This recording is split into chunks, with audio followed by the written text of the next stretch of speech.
Good morning. Good morning. Test, test, test. There, I can hear. We'll call the meet. I'll call the meeting to order. Council is conducting this meeting in person and via conference call according to the Municipal Government Act, Section 199. Council chambers is open to public attendance in person. However, councilors and members of the public may still join meetings remotely using our current process. If the meeting is recessed, callers will be put on hold until the meeting reconvenes, with the exception at noon, where callers will be asked to call back in. This helps with call quality. Please note that this meeting is being recorded and may be uploaded to our website and or social media. To eliminate background noise, please mute your phone during the meeting. We also asked all attendees mute their devices to reduce disruptions to the meeting. Everyone has a right to be present at council meetings and council committee meetings. Any attendees that are considered disruptive to the progression of this meeting will be removed as discretion of the chair as per Municipal Government Section 198. We thank you for your cooperation and understanding. We have an agenda before us. Any additions, deletions, or changes? Motion to adopt is presented. So moved. Motion on the floor from Councillor Clayton. Any discussion on the motion? Oh, should I have done a roll call because we have one councillor participating? Before we'll adopt the agenda and then I'll do a roll call. Sorry, because we have motion on the floor. I will call the question, and I've talked to Councillor Kester. He's on remote. He will be able to use eScribe.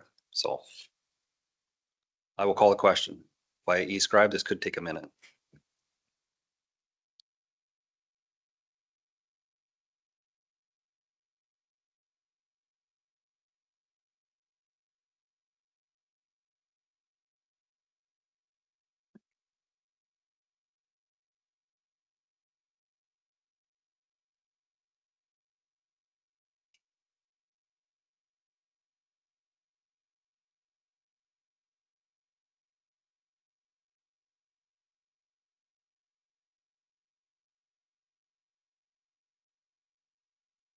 Nope. Glenn's on the line. Yeah, the question is called if you're on eScribe.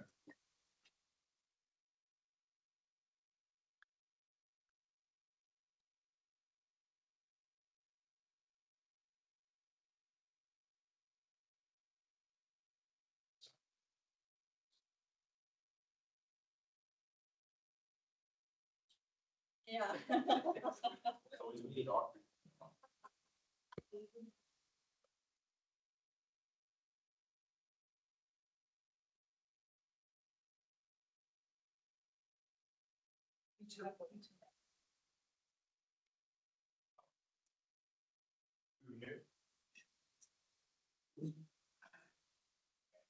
See, all I took off over because I computer's not going to do chest. That's right.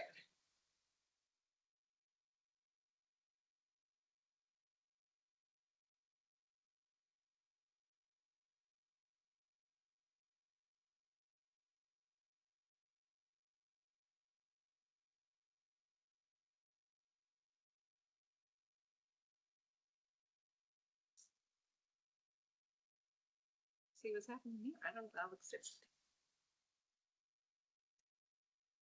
Experiencing technical difficulties.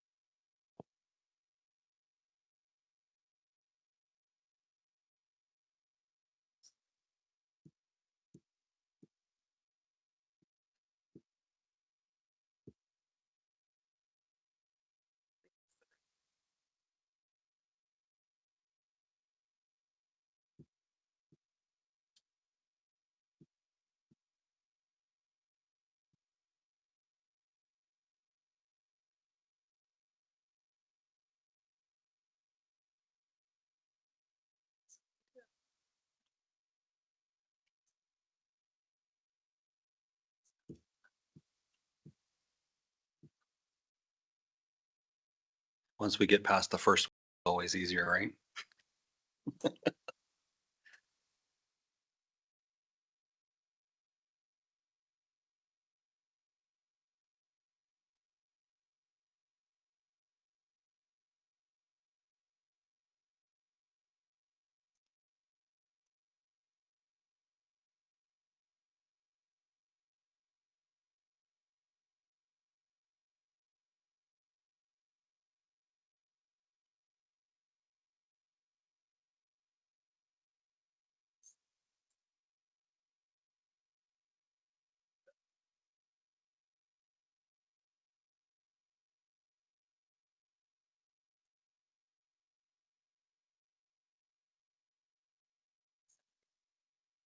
More rough.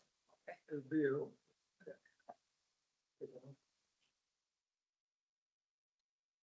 Is your email folks and actual link? Yes.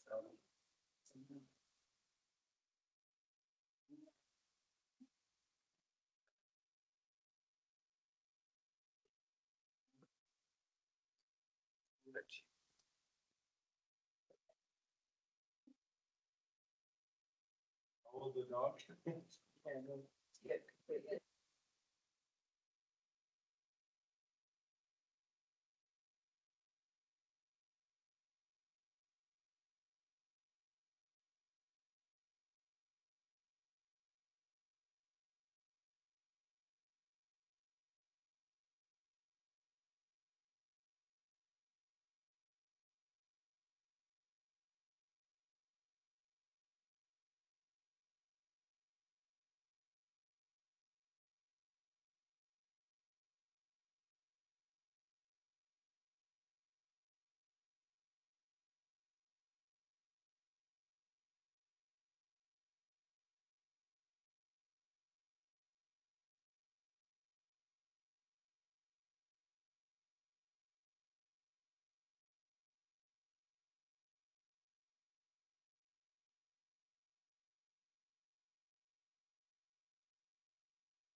That's carried.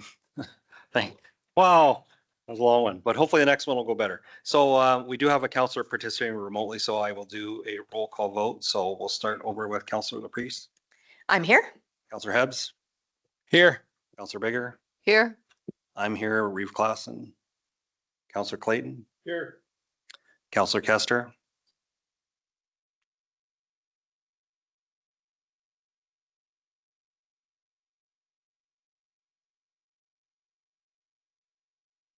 Counselor Kester, can you hear us? Counselor Lowerson, Mostly here.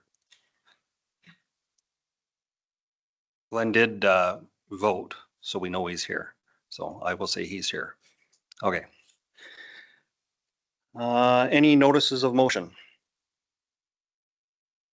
Not seeing or hearing any. There's no bylaw hearings or bylaw readings or public hearings. We're now at the delegations presentations. We do have two appointments, one's at 10:30 and one's at 2:30. Those are both in-camera items. Go ahead. I just had one notice of motion maybe for council's thought. I wonder, do we want to throw just a condolence letter on our website for a day or two for the Southern Alberta Mustangs with the tragedy they just went through? I don't know how we do that. Doesn't really need to be, we can talk about that at lunchtime and see how, we haven't really done that before, but yeah, for sure. Yeah. Unless council wants to openly discuss it. No, okay. We'll move on. Councillor Kester says he can hear, but he can't unmute. So as long as he can vote, if Councillor Kester, if you hear me, if you have something to say, you can text me directly, and we'll try to get you so you can be heard.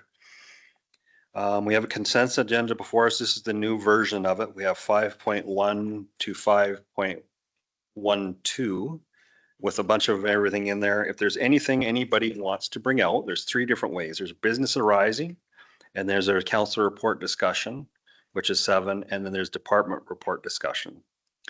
So if there's anything other than council or department reports, I would suggest we pull them out. Does that make sense for everyone? Anybody wants to discuss all that information? Not seeing anybody? Go ahead, Councillor Larson. We accept the consent agenda as presented. Anyone else? Is there anything anybody wants? No? Okay. Sorry, I just got to get into my thing here. Any discussion, motion on the floor? I'll call a question.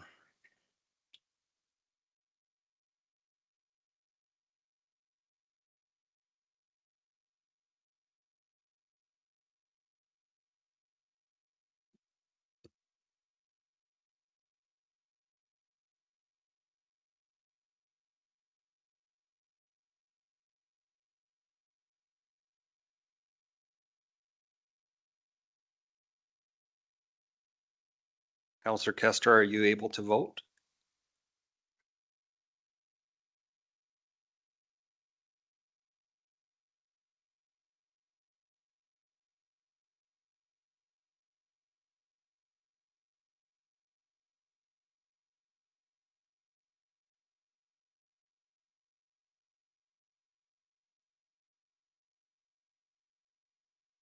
I'm being told if you press *6 on your phone, you'll be able to vote.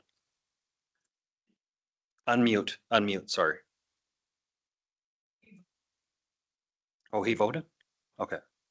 He did not vote. Not this one. The previous one he voted, this one he has not.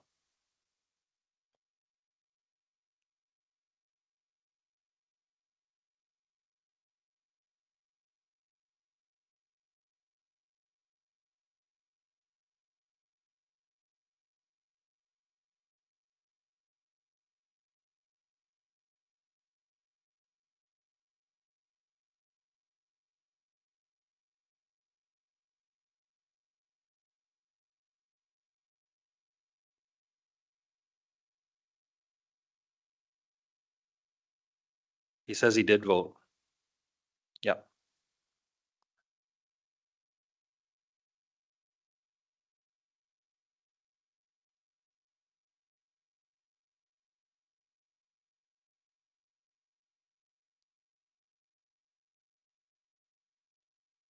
Reeve Clausen, we're just going to call in Councillor Kester.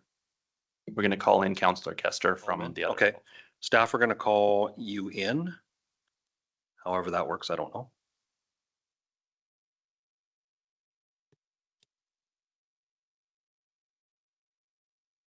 Do you want to take 5 minutes to get him? We have a motion on the floor. I can't really do that.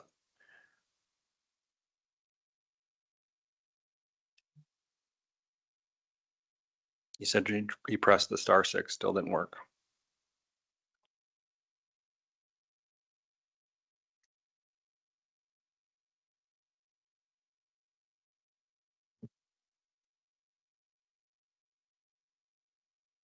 Councillor Kester, staff are asking if you just shut everything down and reboot it up.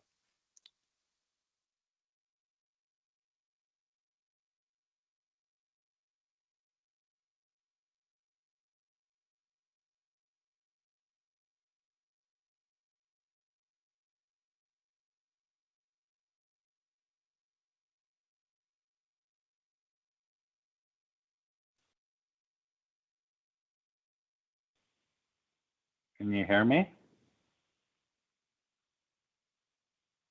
Yes, I can hear you, Glenn. Can you hear us?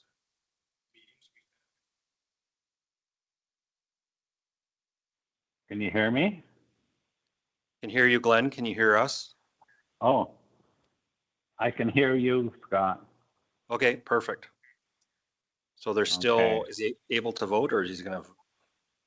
Okay, I got to turn that back on again. Okay, so Okay. give me a couple minutes, okay? Okay, and if it's too much for your system, we can just do a verbal vote as well if we have to. Okay. Yeah, I'll turn it on here. Okay, Give me about 3 minutes, okay? Okay. Oh, Scott? go ahead, Glenn. Yeah, maybe you didn't get my last vote. Maybe we can just vote. I'm having trouble hooking up to the internet now. Okay. Well, for right now, I have enough votes to pass the motion. For the next time we Okay. go to vote, we can do a verbal vote with council. Is Okay. everybody okay? Well, I can just switch that way. Yeah, he verbal, yeah. Okay, we're on the consent agenda. As presented, the vote has carried. So when number 7 is council report discussion, there's no motions to be made. Is there anything that anybody saw on the council reports anybody wants to talk about? Deputy Reeve Laprise. Thanks. Sorry, everyone. My report didn't get in on time. So I just wanted to highlight a couple of things just for anybody who might be listening or coming back to review the meeting later. So January 6th, I attended the Wheatland Housing Management Board information meeting. And so I attended to learn about the plan for the next submission of applications. And so we learned that at that time, at this point in time, the lodge will cost approximately $70 million for 120 units, so $583,000 a unit. So they're projecting a $10 million upfront cost and $700,000 annual requisitions from the municipal partners to fund the build. And so Wheatland County will be responsible for approximately 65% of that cost. And so then at that point, the Wheatland Housing Management Body requested letters of support from all municipal partners. And so at our next council meeting, we did vote in favor of a letter of support. Basically, in principle, we took out the money part because we don't, it wasn't asked for us to provide specific financial support, I guess. So that's where that stands. I just wanted, if anybody's listening, that they understand that those are the costs that we're kind of looking at this point. For me, I think that's expensive, and I would encourage the board to find any efficiencies they can to bring down that cost. But at this point, our council has provided support for that project. So just wanted to verify that. Can I just finish? So then the only other thing that I wanted to just highlight, I guess, WRC board meeting, we passed our budget for 2026. We set our water rates, which are outlined later in this report in the agenda today. So, but I just wanted to highlight, so going forward, WRC has always just had an overall budget, but we discussed how capital items should be really removed from the operating budget so that water rates don't fluctuate year to year based on any kind of capital projects that might need to be done. So if there's a huge capital repair or something that needs to be done or purchase, that shouldn't affect our water rates, but we need to come up with a plan to, we're working on an asset management plan so that we can have a good idea of what kind of reserves we're going to need for the future and to have a policy of what constitutes a capital cost and also what our reserve rates should look like. So that's something that the board is working on, and I think that's an excellent step forward. So, and the WRC has set a date for their AGM for April 16th, 2026. So those are just two items out of my report that I wanted to just highlight for the sake of public disclosure, I guess. Thank you. Thank you. Counselor Hibbs. So just, where they say the WHMB is projecting a $10 million upfront cost and $700,000 annual requisition from the municipal partners to fund the build.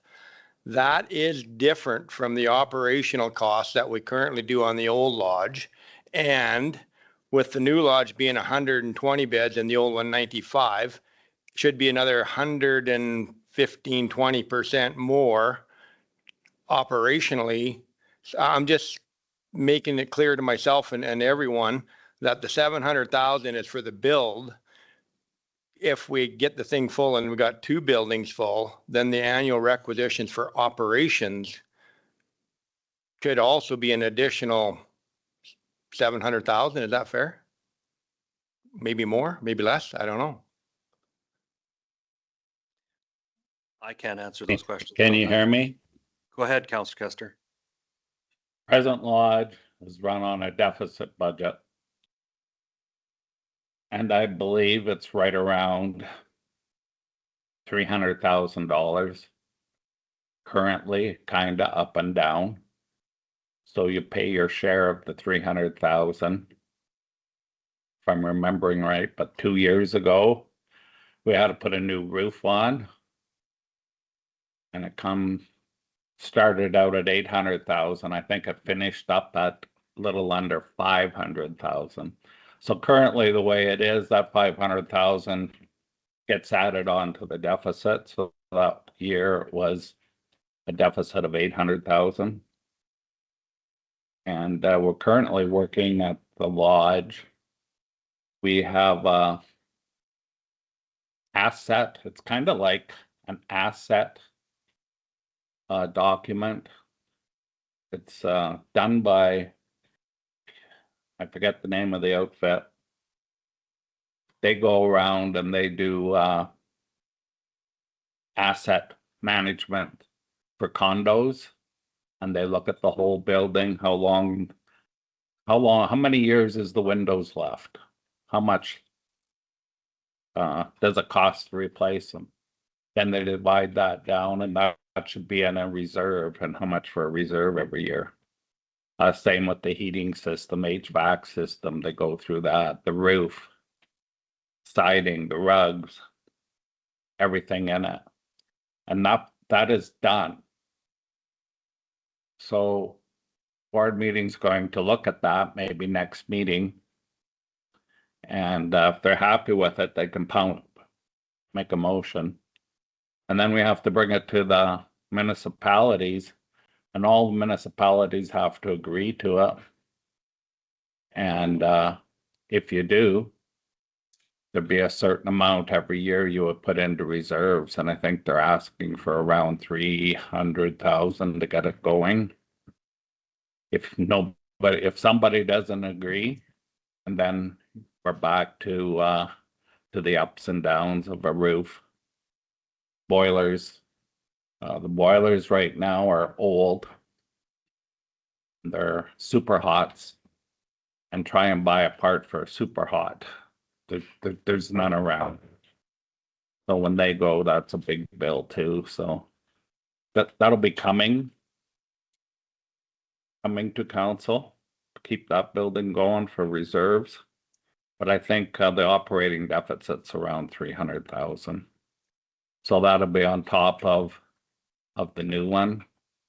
And I believe Derek said 600,000 annually for maybe 5 or 6 years, depending if we get it filled up. Well, the lodge will be in the black and can probably cut that annual payment back. It's the lodge, when I think the annual mortgage fee is around $2 million. But that's pretty well, the lodge can pretty well cover that. It just depends how full we are, is the biggest thing. That's the hardest one to predict. We're projecting to be full within 2 years, but have to wait and see. Thank you. I'm just wondering, some of the new counselors here, and there's a big ask that has come to us and we have signed a letter of support. I saw Strathmore had requested that have the housing board come to council and explain some things like follow-up. I think that'd be a good idea. Is there something on the housing board, some staff that could explain this to council or provide some information to us on how things work? Just Would ask. you want to do that or have another meeting like on the 8th, so all the councils are there? Hearing it all at the same time, hearing the same stuff. I found that to be the best approach we've ever done. That meeting we had on January the 6th. And we can get Derek Wise and our M3, whoever you want to talk to. Because they're the best at giving the answers. Well, I think what I'm hearing from some counselors repeatedly is basically how does it currently work with the existing facility? What is the estimation operation wise, capital wise, how requisition works, what's actually goes into there on the two now, because we're looking at two buildings instead of one from before. I don't know if a consultant is better to do that. I would think administration within the organization should be able to present that information. I don't know I about. think so. If you would like to do it all councils together, we could have another, say we have a partnership meeting. So personally, I think it should be done in our council meeting so that it's public and accessible to our ratepayers. Yeah, that's a good point. We'll make an appointment with staff, or we have a board meeting coming up, I think on the 19th or something. Get a letter in before that board meeting. And the board will make a motion, send somebody. Anybody want to make a motion requesting that information? I would like to make that motion if possible, because I think it's a good idea.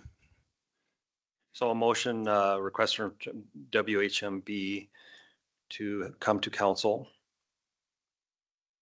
or public information session, whatever works, and explain basically everything, how it operates. That's the old lodge. Well, the old lodge, part of it, and part of the new as well, because it's kind of the The same. new is, we don't know for sure yet. But the requisition structure stays the same and the capital part stays similar as well, if we all agree to it. Like it's all that how Yeah. people understand. So everybody has the same information and the public has it as well. I think that's a great idea. Okay. So we're looking at how to craft a motion, Councillor Okay. Loops, and then Councillor Okay. Hepps. Just a point to make note of. Several counselors on this board keep talking about we're supposed to save money and cut costs where we can. If we can have a meeting, these meetings don't come for free. If we can have a meeting with all of the municipalities at once, that saves us a bunch of money. If we have to go around to each municipality, we're happy to do that. But understand that costs money too. Heard? Go ahead. Councillor Hepps, you had your, yeah. Well, I just think that there is so much money involved that we should do it in a public format. Like, Glenn, I'd ask you, like, how much reserves do we got on the old lodge now? Please. Let's save, I think there's a little right around 900,000. But that's pretty well tagged for administrative reserve. We don't have enough to put the roof on the building. If we had to put a roof on the building at 600,000, we'd have to come to the municipalities and ask for an advance. Or you can go and ask the minister for a loan, and they're very stringent. The very easiest is the reserve structure. When we did the roof, we asked the municipalities for a reserve. They agreed. They all paid first year. Second year, they all paved. The county didn't pave because they said we have to agree to it, so they didn't pave. So all the other municipalities got their money back and they just put it in their own reserve. And the county collected the money from the ratepayers, but didn't give it to the lodge. They put it in their own reserve. So then the next year came and we had to pay for the roof. It wasn't a bad hit at all. Because every municipality had a reserve. Does that make sense? You had 2/3 of the money paid prior years. And it wasn't that bad of a hit then. But if we had to do it again, nobody's got a reserve. If we know like a roof, you can, we put it off for 3 years, just trying to get everything ready, making sure. But if the heating goes,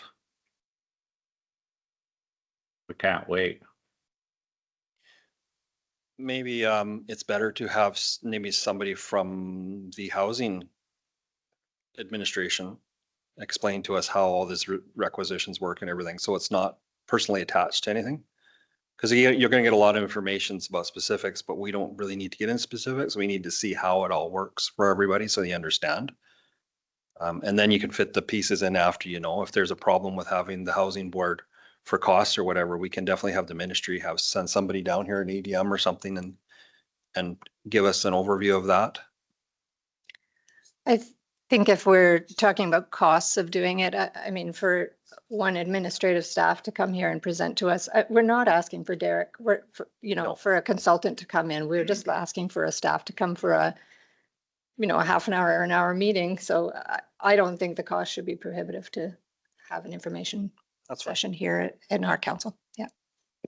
So do we have a motion? Strictly operations that are here in Strathmore, that's fairly easy. And if you don't want to don't get the questions too far into the future, that's easy. But how we're operating this year, yeah, that's an easy request.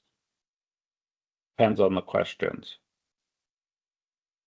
More, I think, in hearing how it operates now, what the regulations are, why it's that way, not necessarily, and then what does it look like in the future?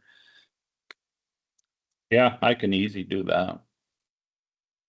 I think that's a good way to go, because there is 2 different sets of rules for the old lodge and how the new one, as far as reserves are concerned. And I think that causes a lot of confusion.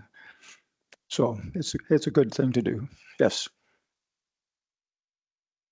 Looking to see if we get a motion somewhat. I would say that I think the future is, fairly important. Some of these requisitions, we know it's going to be, some of them could be quite high. So I think the future is just as important as the present, quite frankly. Okay, I'm just waiting for a motion to come up so I can read it out so everybody understands what we're asking for.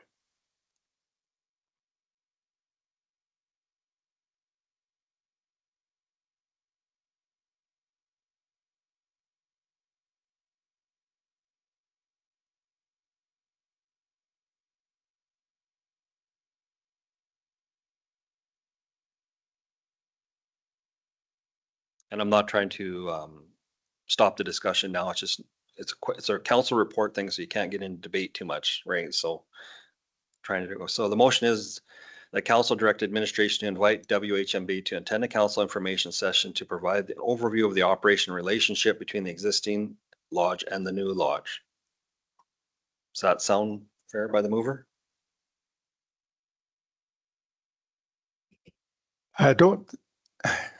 I apologize, but I don't think it's discuss the relationship between the existing lodge and the new lodge. It's to discuss the operational guidelines that we're under in the old lodge and to talk about what they may be in the new lodge. They're not interlinked at the moment.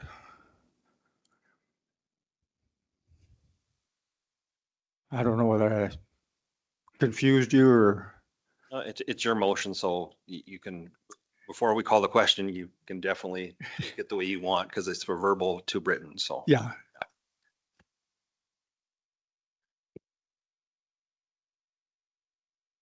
Go ahead. Well, I'd just say that the WHMB certainly oversees both of them and, the taxpayer is going to have quite a commitment to it. So we should be able to hear both at once, right? Like, I'm not disagreeing, Bert, with what you're saying. I'm saying that they are two different things. You might as well hear both sides of the story for the right reason, and then you can make your decisions. But right now, I think we should invite them here to discuss it. So maybe you want to say to provide an overview of the operation of the old lodge and the potential operation of the new lodge. That would be fine. You hear that? Wait for that. We'll wait for that to get written up. And then also we have 3 board members here that are going to go to the lodge board and hear the discussion on it, and they can further say what information the council's looking for and why.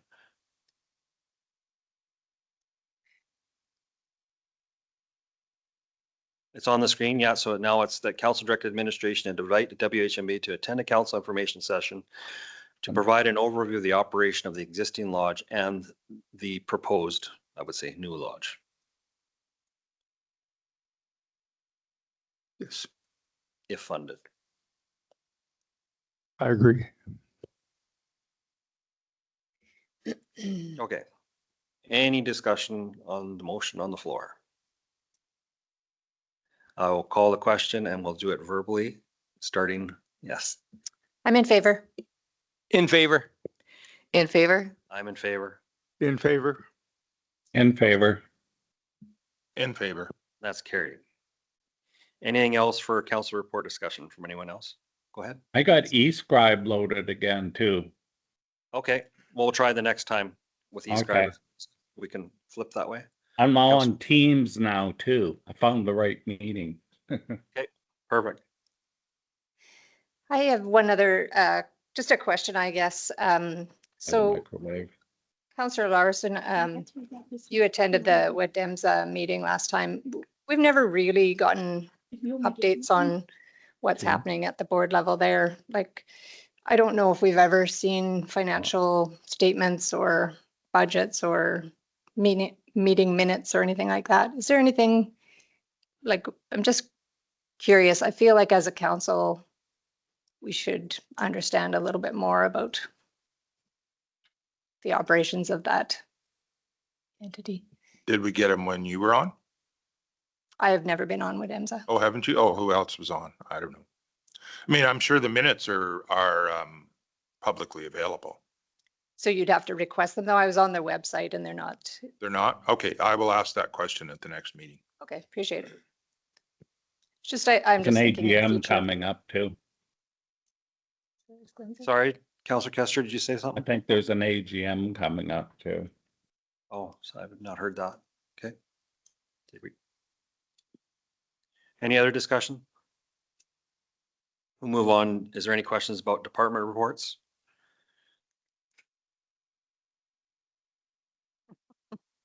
Deputy Reeve Laprise. I just, not a question. I wanted to congratulate administration, another great year for keeping WCB costs low and showing 77% lower than the average of all counties in Alberta. That's admirable, and I appreciate the efforts that we put into that. So thank you very much. One more question, and this isn't really in a report, but I had a question while we were at the ASB meeting about the Drumheller Area Health Foundation. I thought we'd made a motion to do a donation there, did we not? And so one of the members there asked me about it and she said they hadn't received anything. So just wanted to follow up with administration on that. That was for the training facility, right? That's right. Yeah. Exactly. Yeah. Yeah, I remember that. So just a note to, Okay. just to review that. Thank you. Made the bed, Any other questions for department reports? cleaned the toilet. Not hearing anything. We'll move on to 9.1 2026 Alberta Care Conference.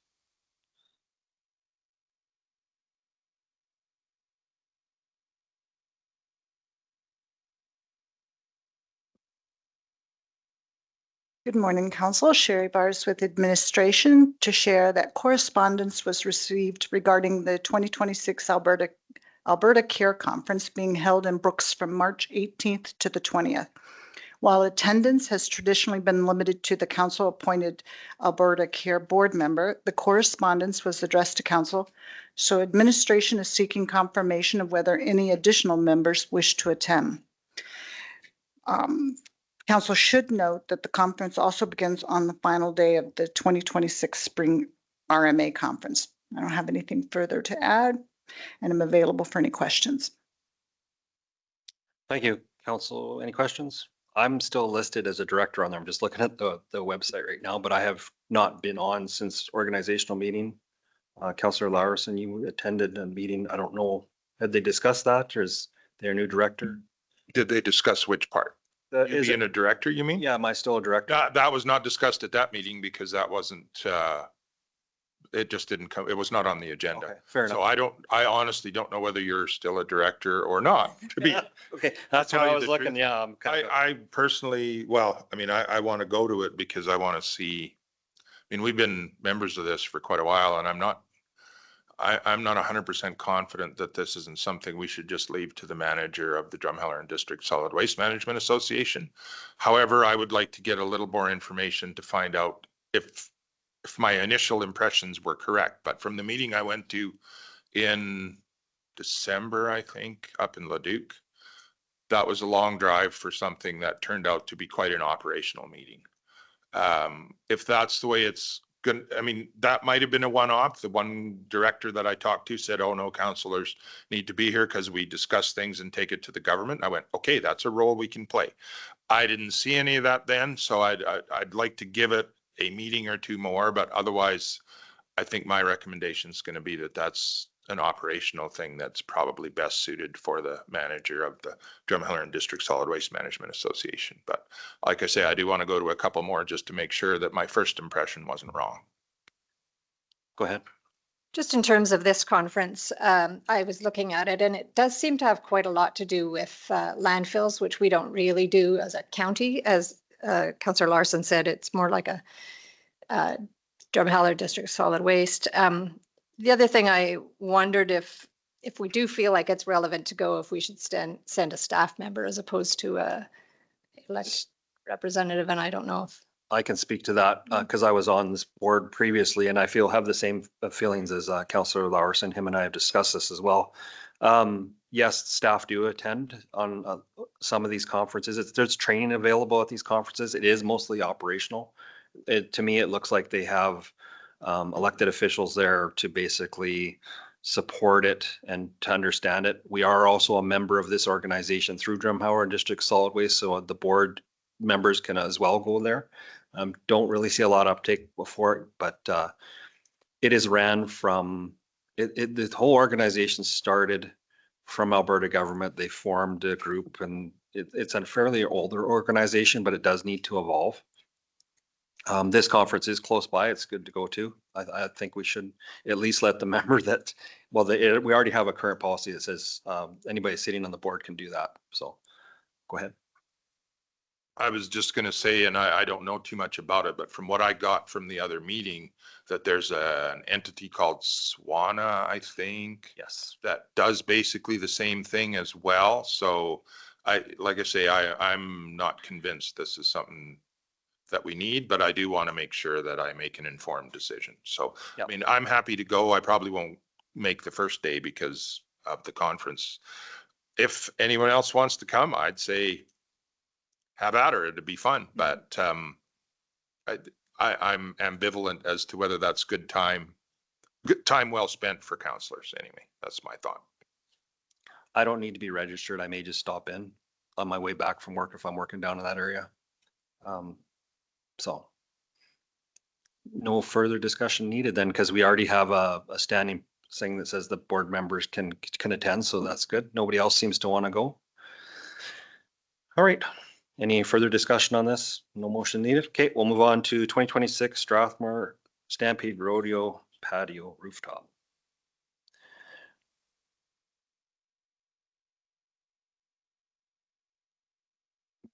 Good morning. Council Sherry Bars again to inform council that following the 2025 Strathmore Stampede, a former councillor requested administration to inquire about renting the rooftop patio for the Saturday evening check wagon events.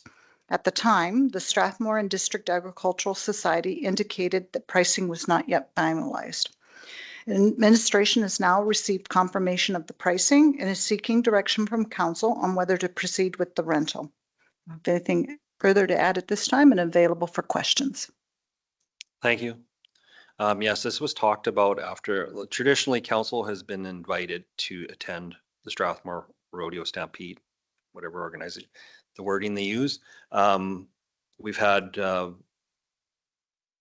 tickets from the Ag Society has given us tickets to come to one of their rooms.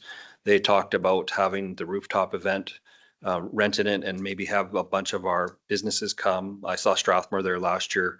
They had invited the municipalities and supported businesses and things up like that. That was how it kind of came as a discussion. I realized with new council here, it'd be definitely, I mean, it is a cost to the taxpayer. The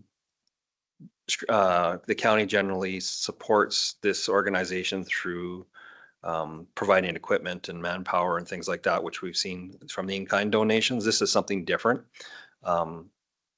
Myself right now, it'd be nice, but it's, you know, we're gonna have a pretty hard budget to go through as it is. So that's just the reality of where I sit, but I'm curious to see what anybody else thinks. So I feel in support of it, actually. So I know it's a $5,000 cost. But I did feel like we missed out on an opportunity to do a little business development and just kind of being good hosts to some organizations like CGC and de Havilland that are coming. They're going to invest a lot of money in our area. And I think it's good if we can kind of show them some hospitality. I think if we could come up with a list of other companies that we could invite so that it would be worthwhile and like if we have other potential developers looking at the area, if we could invite those kinds of people to just as a kind of a business development opportunity, I would support it. So the cost is 40, sorry. Go ahead, Councillor Kester, and then Councillor Hess. So I'm seeing the cost here is $49.50 plus GST. Yes. That's for 1 What's that day. include? Does that include, usually when I've been invited to Strathmore, which is usually not home, but anyway, when I have been there, it's there's always eats and drinks included too. Is that 49 includes that, or is that just for the floor? Do we have to come up with eats and drinks too? I don't know what you call that. It says the cost on page 115, it answers some of that. It says the cost and it says food options available, and I'm sure it's extra. I would think. Yeah. And you have to buy through their, I just remember from talking to people that have rented facilities up there, you have to buy through them. You can't bring your own. That's right. Yeah. So.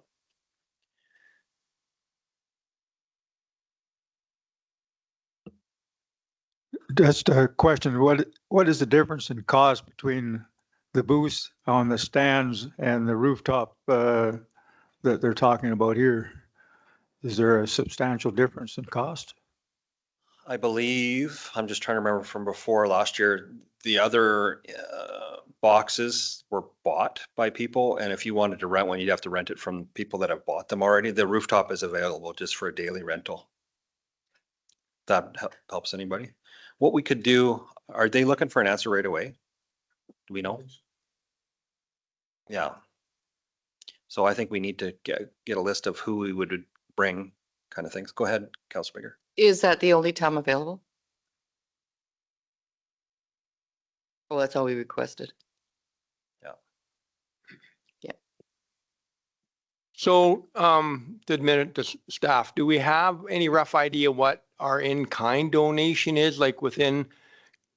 Because, yeah, right, I mean, I'm sort of, I've been in the town booth and I saw them do business, so I think there's always some hospitality and there's the support factor that we would be supporting the local rodeo and event and fair.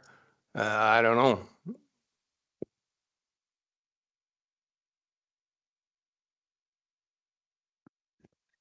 To the Reeve to council, what we could do is we have our in-kind report later on today. I can look up some of the prior reports and include some of that detail at that time if that helps. So I am leaning towards doing this. I just don't know about that time. I mean, why do we have to get the biggest and that's the prime night. Sure, that's not the one they're have problem selling. But I do think we should actually go to some of the companies that have been here in the county for a while. Like maybe take your, I mean, we always talk about CGC and de Havilland because they're coming in, but there's lots of companies that have supported us for years, and they're just, I don't know. I think we need to keep in touch with them too. So this is a good way of doing that. Anyway, just some thoughts. 60 people, 60 isn't a lot of people. Councillor Pease, then Councillor Clayton. I was also thinking of like partners that we kind of rely on, like WID would be another good one to invite.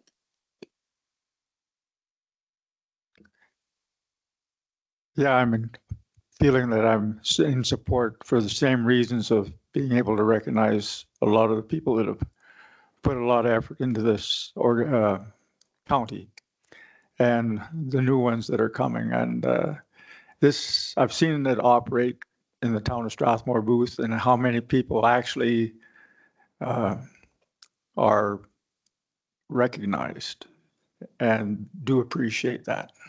Thank you. Councillor Lawerson. So just a question. This is a lot of money. We just finished talking about how we can't afford to spend on the lodge. But it seems to me that Strathmore is not within the county confines. And if we're going to be fair to everybody, I'm not saying I'm necessarily opposed to this, but then what about the Rockyford Lions Rodeo and the Hazard Summer Days, Standards, whatever they do? I mean, if you do it for one and you don't do it for the other, that really looks like favoritism to me. Fair enough. Do any of those rodeos have an area you can purchase? I don't know. I wouldn't know, but it's just something that it just seems to me that this is maybe not a good use of county money. I know the town's done it for a number of years. They have their own box. We've been up there. The only time I've been in there is with de Havilland has a booth, and a couple of the other ones have had a booth traditionally, and the exercise invited us in. I see both sides. Like I see there is a definite way to appreciate some of our bigger businesses. We have to set up how that would look. I would not want to pay for drinks for people. I can tell you that straight out. That's not something that I'm into doing.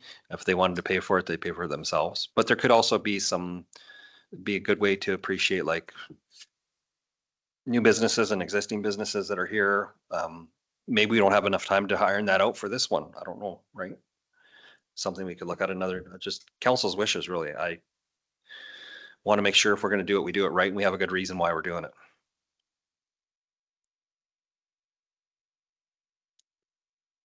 If we I don't, think I would have a hard time defending it to our ratepayers that we went forward with this. Okay. I'm still trying to get some water into Redland. That seems to be a huge obstacle to get them water. We have administration with some information for us. Yeah, sorry, through the Reeve. So I was able to look up Councillor Hebb's question.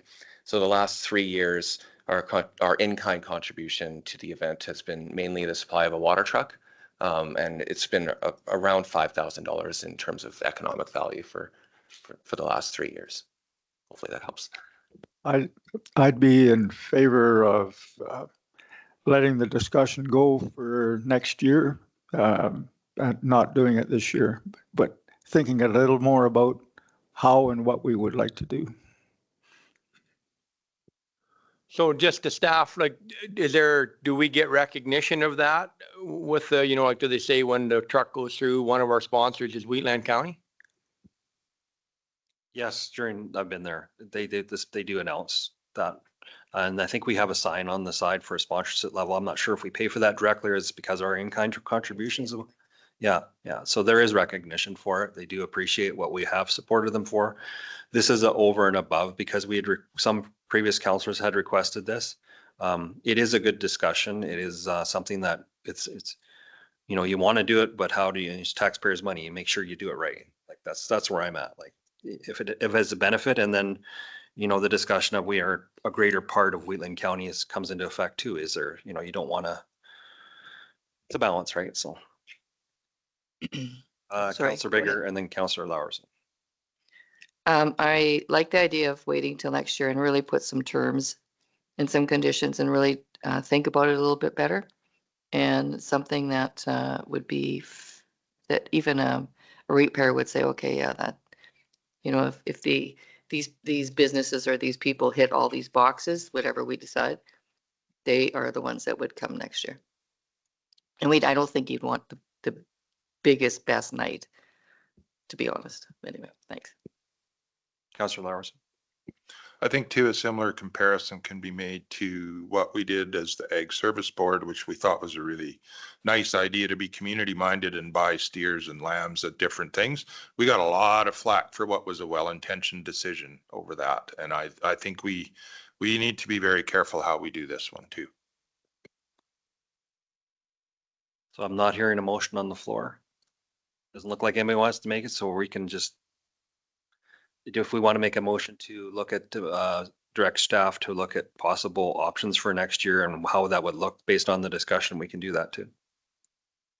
Or does council want to do that? I can make that motion that we accept this as information. Okay. And bring it back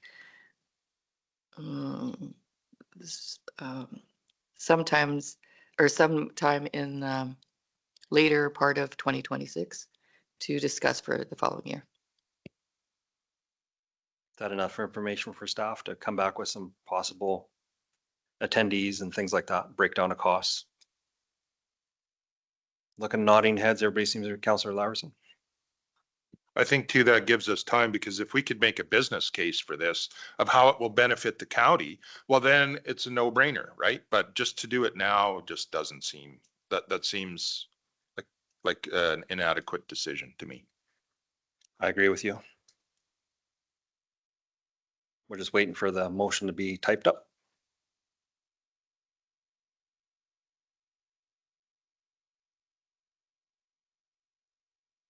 Yeah, that's done. I've had a request for a break, so as soon as we're done this vote, when it comes up, we will have a break.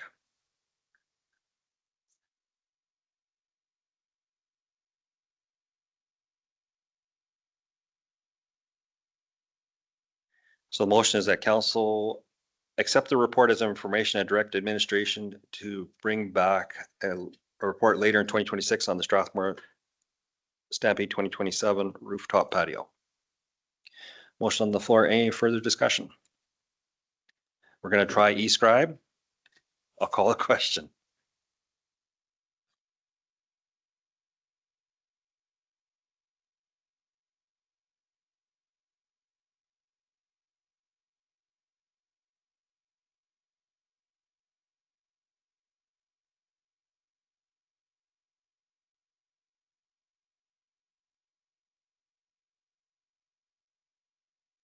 Oh.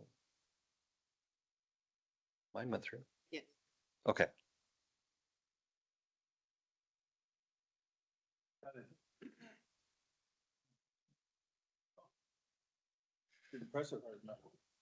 We're going to take a break, Corey.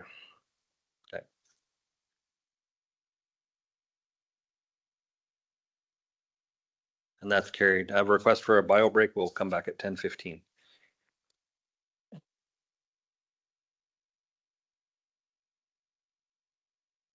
Letting us know. Welcome back, everybody. It's resuming the regular council meeting for February 3rd. We're on item 9.3, procurement policy updates. Go ahead. Good morning, Council. Corey from Administration, here to present some procurement policy updates found on page 118 of the council package. So this policy was being reviewed to basically do some housekeeping and also to bolster the corporate credit card related language in the policy. Some of the changes were to just secure some of the transactional possibilities that could happen with credit cards and employee expenses, as well as add supporting guidelines to, for instance, missing receipts. And the proposed additions in the policy here are outlined in green, and then the removals are outlined in red, which I don't think we did remove too much. So, and that concludes my report. I'm available for any questions you might have. Thank you. Questions from council? Council's wishes. Go ahead. Not a question, but just on page 124, the definition of procurement, this is absolutely not like it's just a textual thing, means a set of activities performed by Wheatland County to facilitate the acquisition of goods and services, maybe? Is that what we mean?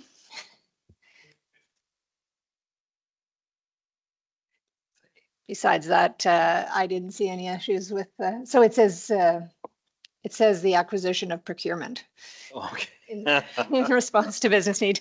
So, Good catch. so I'll move that council approve the proposed updates to the procurement policy, section 2.1 of the corporate and financial services policies as amended. Thank you. Motion on the floor. Any discussion? Seeing and hearing none, I'll call the question and we'll try e-scribe again. What was that? Oh, yours is frozen now. We can go around the table if that works. I'll change. We're gonna go by around the room. Go ahead. I'm in favor. In favor. In favor? I'm in favor. In favor? In favor? Aye. I'm pretending we're using Robert's Rules of Order. Okay. That's carried. 9.4, council remuneration policy updates. Good morning again, Council. Corey from Administration, here to present the proposed changes to the council remuneration policy found on page 154 of the agenda package. This one's interesting. It backbones off of the procurement policy changes, and it was completed to facilitate the credit card updates, as well as we're doing some reviews, discovered just some housekeeping items that needed to be removed, such as items that they were part of council bylaw. So we did remove some of those. Some of the changes to the credit card related stuff, or additions, I should say, would provide the ability for elected officials to carry a corporate credit card and be used for individual expenses if the elected official believes that it's necessary to have a credit card. If this passes, any councillor who would hold a credit card would need to participate in the corporate credit card reporting process, which happens monthly. And of course, then that report, just like an just like an expense report, would just go onto our website. So again, just like the other policy, anything in green was added, anything red was removed. And that concludes my report, and available for any questions you might have. Thank you. Any questions from council? Go ahead. Is there really a reason that councillors would need a corporate credit card? Like, can you give me an example of why we would want one? Yes, good question. So in the cases where there's maybe more expenses, or if a particular elected official is going on a conference or something and there's more incidental expenses where it might strain, I guess, the personal expense portion of it, it would just give an opportunity for that elected official to be able to use another mechanism. It's about the same administratively for administration either way. So, I would suggest if counselors run their personal finances that low, I'm not sure I want them having a corporate credit card. Ed, I had a similar question, just wondering if anybody has been in a position where that corporate credit card would be useful. For me, I don't think we need it. I think we're solving a problem that we don't have. And if administratively, it's the same difference, whether we submit expenses or use a credit card, then, you know, if it doesn't make anything more efficient for administration, I'm not sure I support it. I just think like the size, you know, and the scope of what Wheatland County as an organization and as a, you know, even as a company or, you know, as a municipality, if you happen to be, like, I support the idea of, you know, maybe they're even the deputy reeve or whatever level of elected officials. I think that, you know, that having a corporate credit card is the right answer. for me, I had asked about this because I'd been out several times since being the reeve and going and meeting with people, and mayors and reeves, they all have it, and it's direct expenses. You're covered, like it goes right to the municipality, doesn't go through. Myself, I have a business that I run and a personal account, and it makes for an accounting nightmare to do this. It just means I have to add open another account separately and deposit money into there. It's a nightmare.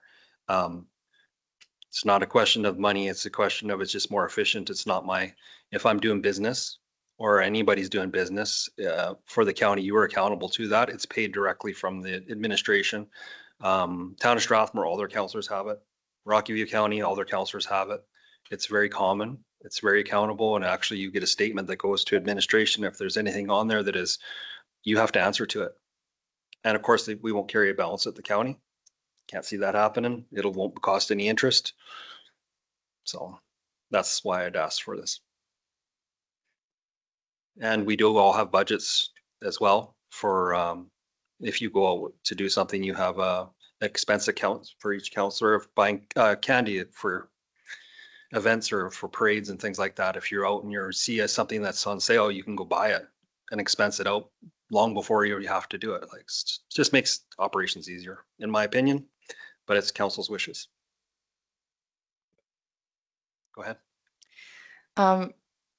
I'll move that council approves the proposed changes to the council remuneration policy, section 5.1.1 of the legislative policies. And not that I will ever be using this, but I think it's there. It's a good, they've got good procedures in place. I don't think there's going to be a problem.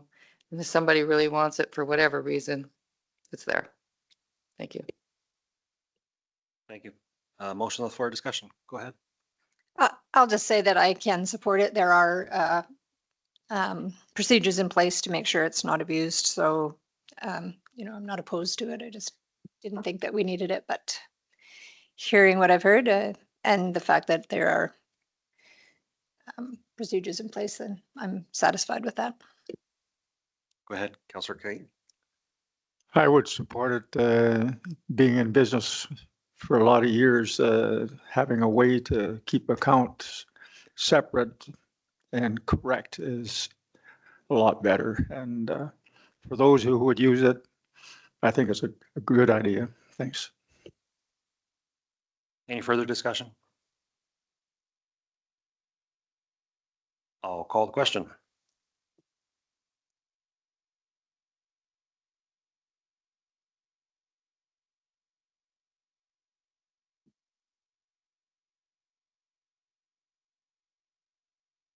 And that's carried. Pardon me. 9.5 county in-kind donations update. Welcome. Hello, good morning, Council. Albert here from administration. The next agenda item is the standard quarterly report for the county's in-kind donation, where we list all the in-kind services and contributions that we have made to various organizations. You'll see on page 177, starting there, that the contributions that the county has made for the last quarter of 2025. I am now available for any questions that council may have. Thank you. Any questions? I don't believe we've met you before. Yeah. No, this is my first time up here. So Welcome. maybe a introduction and what department you work for, because I honestly don't know. So. I'm Albert. I'm the financial analyst here at Wayland County in the finance department. Oh, thank you. Pleased to meet you. Welcome. Yes. So back to business. Any questions about the in-kind donations? Being the new guy, I had a really hard question for him. Oh, been here a couple years. Yeah, I've been here for a couple of years. It's just my first time up here presenting. I'm embarrassed. Yeah. Just proves I never go back in the depths of the county very often. We're obviously not involved with Yeah. our administration. And apparently you behave at the Christmas parties because we didn't see anything. You didn't It's just stand because I'm out. out of the city, so it's a Oh, little yeah. bit hard. Go ahead. I was just gonna say through the Reeve, so Albert, he when you see all the detailed financial reports and all of the excellent work that goes into the financial reporting, he's involved in a lot of that. So he There must be a is the deep, brain, dark place you the keep brains chained behind the in. finance. Yeah. Well, I apologize if you've been here a while and I haven't, yeah. Anyways, back to business. We have a motion in front of us if anyone wants to make it. Go ahead, Councillor Hebbs. I move that council accepts the county in-kind donations update Q4 2025 report as information. Thank you. Motion on the floor. Any further discussion? I'll call the question.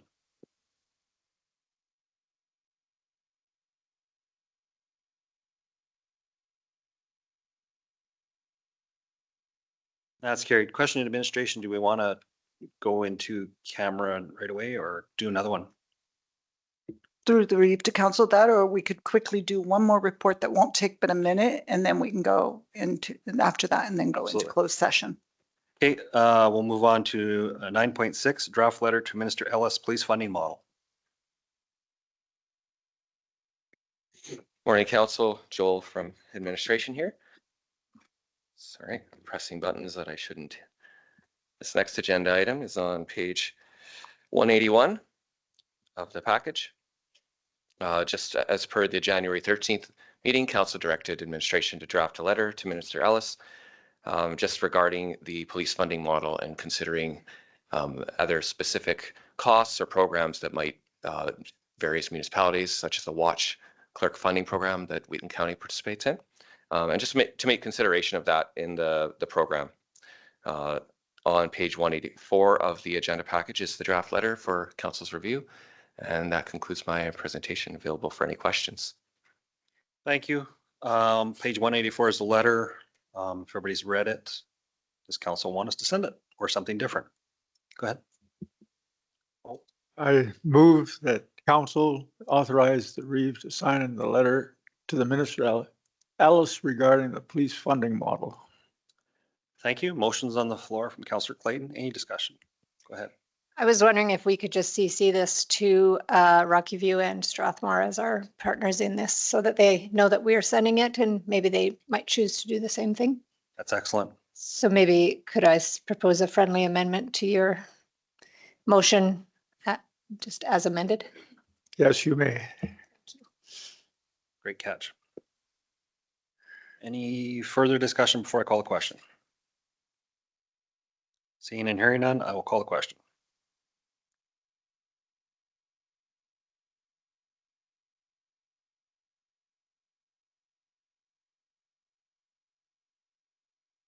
That's carried.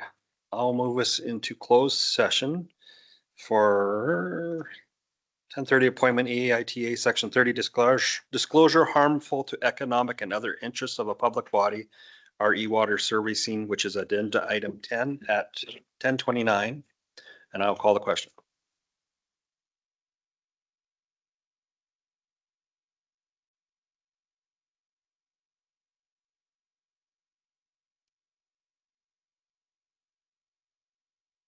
That's carried. Back, everyone. Just coming out an in-camera session, council's wishes, motion arising from in-camera. Anyone? I can make the motion if nobody has it.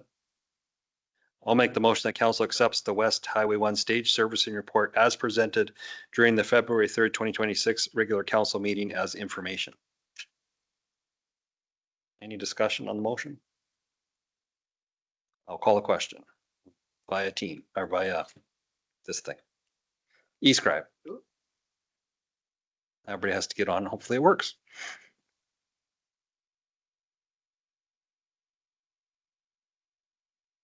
I voted. That's all I know.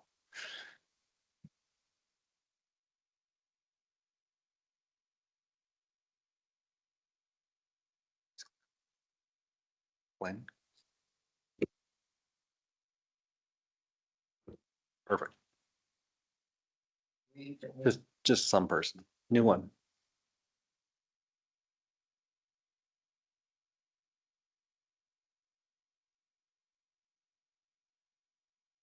That's carried. So we'll move on to one more before lunch here, 9.7 Marigold Library System Agreement 2027 to 2029. Good morning, Council. Dave Ryan from Administration. On page 185 of your agenda package is the Marigold Library System Agreement for 2027 to 2029. Wayland County has been a member of the Marigold Library System since December 7th, 2004, and we've recently received correspondence from the Marigold Library Board endorsing or enclosing an updated Marigold System Agreement and Schedule C that outlines the proposed levy rates for 2027, 2028, and 2029, reflecting increases necessary to maintain the services and addressing rising operational costs. Wayland County is requested to review and approve the agreement and provide municipal signatures by May 30th of 2026. And included in the report are kind of the minor changes in the agreement, and I'm available for any questions. Thank you. Any questions? Council's wishes. I move that the council approve the updated Marigold Library System Agreement, including the levy rates Schedule C for 2027 to 2029, and authorize the Reeves to sign the agreement. Thank you. Motion on the floor. Any discussion on the motion?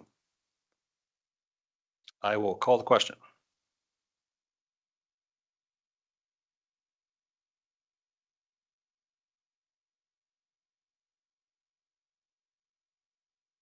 That's carried. I think we'll try one more since I'm thinking one or two.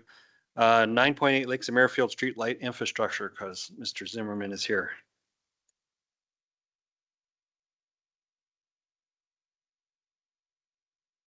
We need that music when we're calling for a vote. Go ahead. It's been one of those days. No worries. Good morning, Council. Cody Zimmerman with Administration, presenting the Lakes of Merrifield Streetlight Infrastructure Report. So on January 7th, 2026, Administration received a formal request from the Lakes of Merrifield Homeowners Association to turn over the ownership, responsibility, and operational costs of the streetlight and associated infrastructure within the Lakes of Merrifield to Wheatland County. The request letter has been provided with the report. Just some background, the Lakes of Merrifield Homeowners Association currently owns 34 streetlights and the associated infrastructure throughout the Lakes of Merrifield. And they're also currently responsible for all maintenance and monthly operational costs. This is unlike other Wheatland County hamlets where streetlight infrastructure is owned by Fortis Alberta and utility costs are borne by the county. The Lakes of Merrifield community infrastructure is privately held, resulting in inconsistencies with responsibility, maintenance, and cost allocation. The current framework was set up within the land maintenance agreements executed during the transfer of ownership of the development from the HOA to the county in 2021, presumably at the request of the HOA. The agreement specifically referencing streetlights have been also been provided with the report for reference. Prior to the formal request made by the HOA, administration had already undertaken a review of the streetlight infrastructure in coordination with Fortis to determine if they would be able to take over the streetlights, incorporating them into their system with no need for major alterations or upgrade, or if a full replacement of the system would be required. Fortis has since confirmed that they are able to assume the infrastructure from the county with minimal operational effort and minor system reconfiguration. Fortis has now made an offer to purchase the infrastructure from the county, pending the county obtaining ownership of the infrastructure from the HOA. And a breakdown on the purchase offer has been provided within the report. I'll just scroll down to that.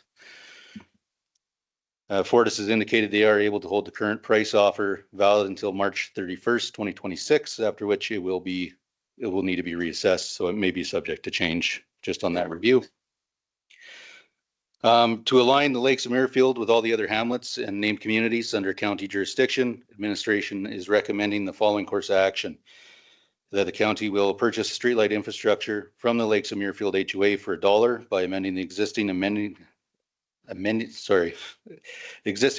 agreement for land maintenance, it's a mouthful, that one, and development amenity road license agreement via a single amending transfer of ownership agreement, transferring ownership and responsibility of the infrastructure to the county. The county will then sell the infrastructure to Fortis Alberta, enabling Fortis to assume asset ownership, maintenance, and life cycle responsibility. The county will then assume the ongoing monthly utility costs consistent with current practices in all other Wheatland County hamlets. And then the transfer of all funds received from the sale into the Lakes of transfer all funds received from the sale of the Lakes of sorry. I can't say that one. It's a mouthful. We're going to transfer any funds that we make from Fortis into the Lakes of Muirfield Reserve. Sorry. This approach establishes consistency across hamlet service levels, removes the maintenance burden from the HOA, and ensures long-term sustainability through an experienced utility provider. Traditionally, we have provided the draft agreements within these reports. Fortunately, I didn't get it till this morning, so I do have the transfer of ownership agreement here if any member of council wishes to review it. And that concludes my report. I'm happy to answer any questions. Thank you. Thank you. Any questions from council? Go ahead. So I guess just so it's clear in my mind, we're going to give Muirfield $1 and then we're gonna, when Fortis purchases it, they're gonna give, that money goes to the HOA or comes back to the county? So through the chair, the funds would come to the county and then we would deposit anything that we receive minus legal expenses, whatever costs we incur for the transition into the Muirfield Transportation Reserve. So the money would specifically go back to infrastructure development within Muirfield. Thank you. Question I have, what's the ballpark utility fees for doing streetlights? I thought it used to be a flat rate, if I remember right, per pole or something. Through the chair, it kind of varies a little bit community to community, but we averaged it out to be around $600 to $800 a month is kind of what we're assuming. We should be able to eat that cost within the current approved operational budget for streetlights throughout. Thank you.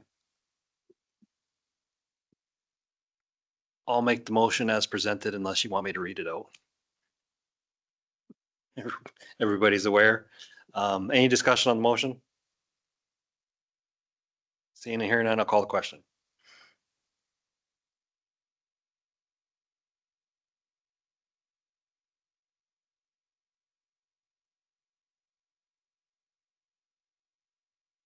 That's carried. Do you want to try the service connection with WRC?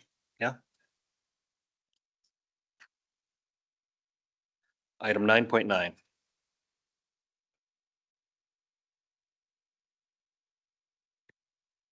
Good morning, Council. Brad Bullock presenting. I was not anticipating doing this report now, but we can do it after. No, that's no. I'm not complaining. I'm just it's fine. We can. I'm going to have a lot of comments for this report. Okay, well, if that's the case, maybe we'll okay do it after lunch. I will have us a break for lunch. We'll come back at 12:45. Does that work for me? Okay.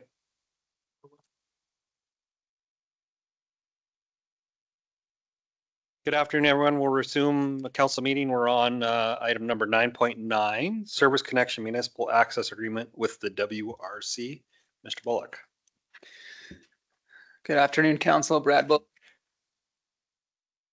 Oh, you're turned off for some reason. Brad Bullock presenting the report as described. So this report we're bringing to council, just a little bit of background. I won't worry about reading it verbatim. Earlier fall of 2025, a few residents near the Redland area came to the county and through the WRC, looking for service connections to the WRC water line. As part of that, it was recognized that we reviewed the existing municipal access agreement between the county and Rockyford, and realized that some of the infrastructure that has been turned over from Rockyford to the WRC right now, as far as we're aware, and had a discussion with the WRC GM about it, does not have an existing municipal access agreement in place.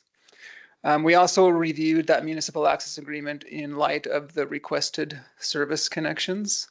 And what we found is that that municipal access agreement, from what we can tell, was set up for the major transmission infrastructure for the WRC, and doesn't contemplate directly these service connections. And so all that said, there was some conversations with the WRC general manager about setting up an updated overall municipal access agreement that would cover all phases of the WRC infrastructure that's located in the county right-of-ways.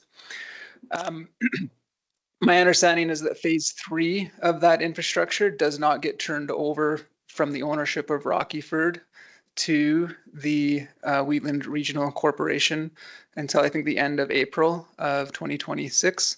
And so the discussion at the time was, rather than worrying about that part of it right now, let's start developing that municipal access agreement for the bulk of the infrastructure, so that when that infrastructure, that phase 3, does get turned over to the WRC, that we could just sign one large municipal access agreement to cover all phases of that time, even though there is a current gap for the earlier phases.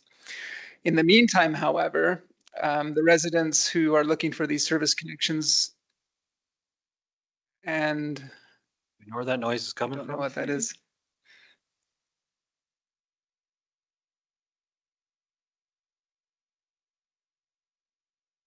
Sorry, we have a strange noise.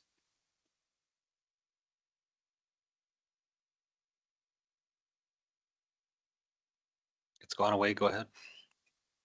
Okay, I'll continue. Nope. Never mind. No, not me.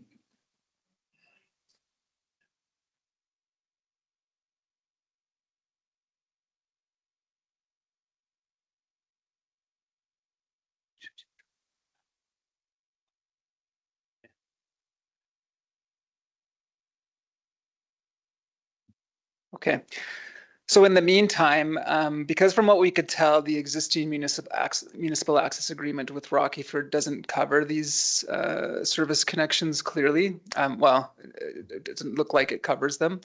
That municipal access agreement is also with Rockyford, and the request for these service connections is coming through the WRC.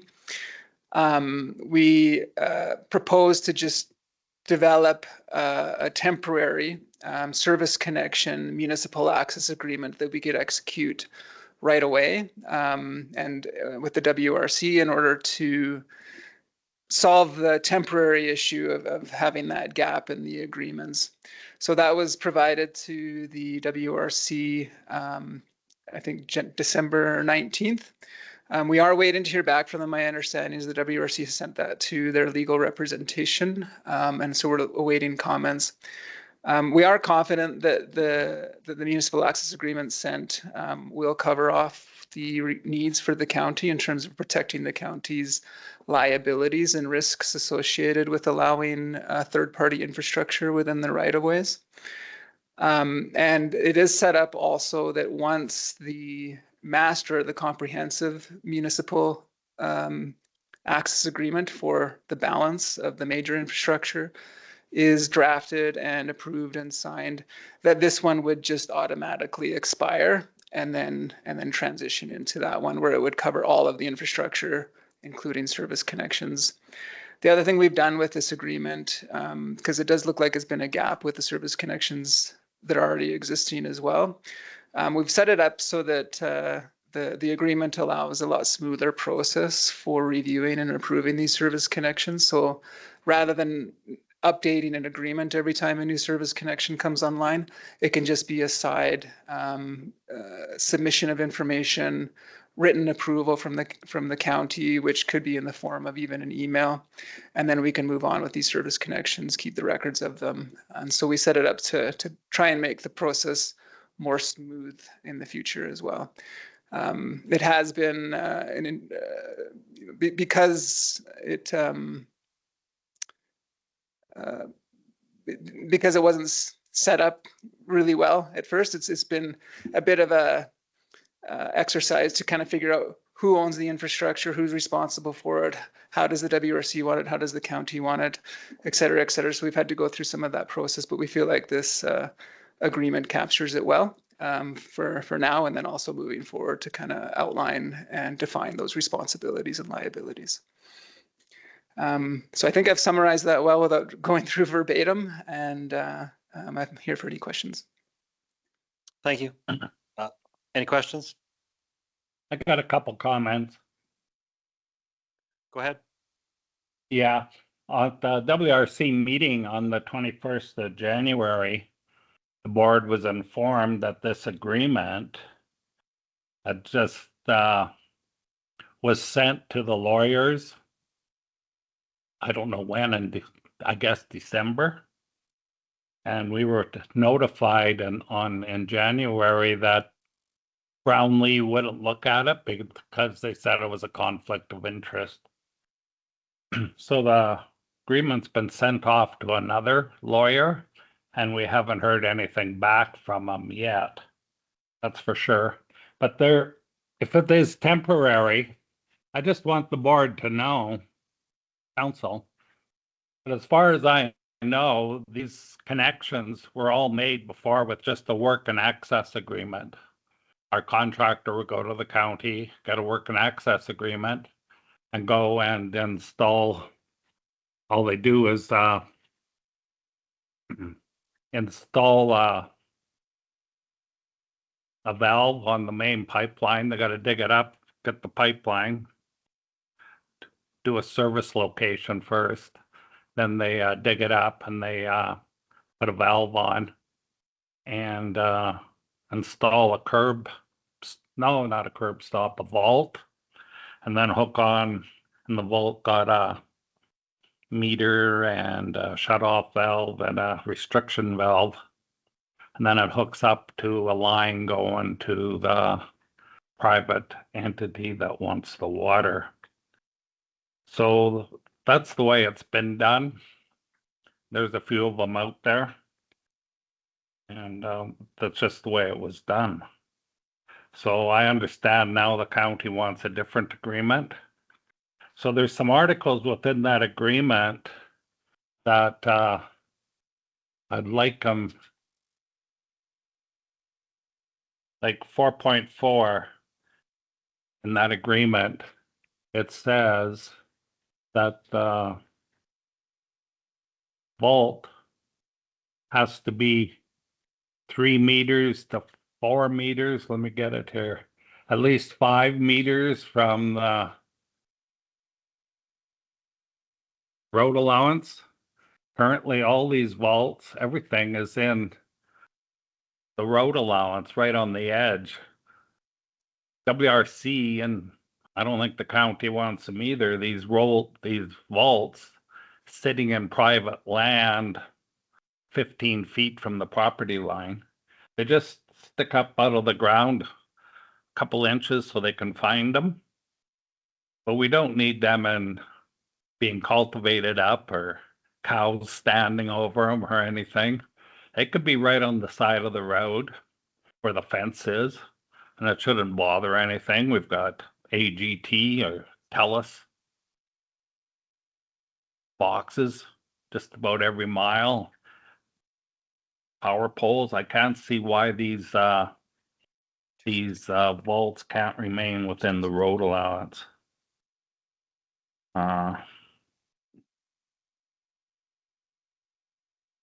And in comparison to what we were doing, it's like quite a bit. Let me think, 4.23 says that a professional engineer has to be present. We don't have a professional engineer present at any of our connections now. We don't need them. They're the same people that do the connections. There's only 2 people that can do the connections, plus our own staff. And there's 2 pre-qualified construction outfits that can touch WRC infrastructure. And that's Nibs Developments and Grays out of Strathmore. So I don't really think we need that professional engineer one on 4.23.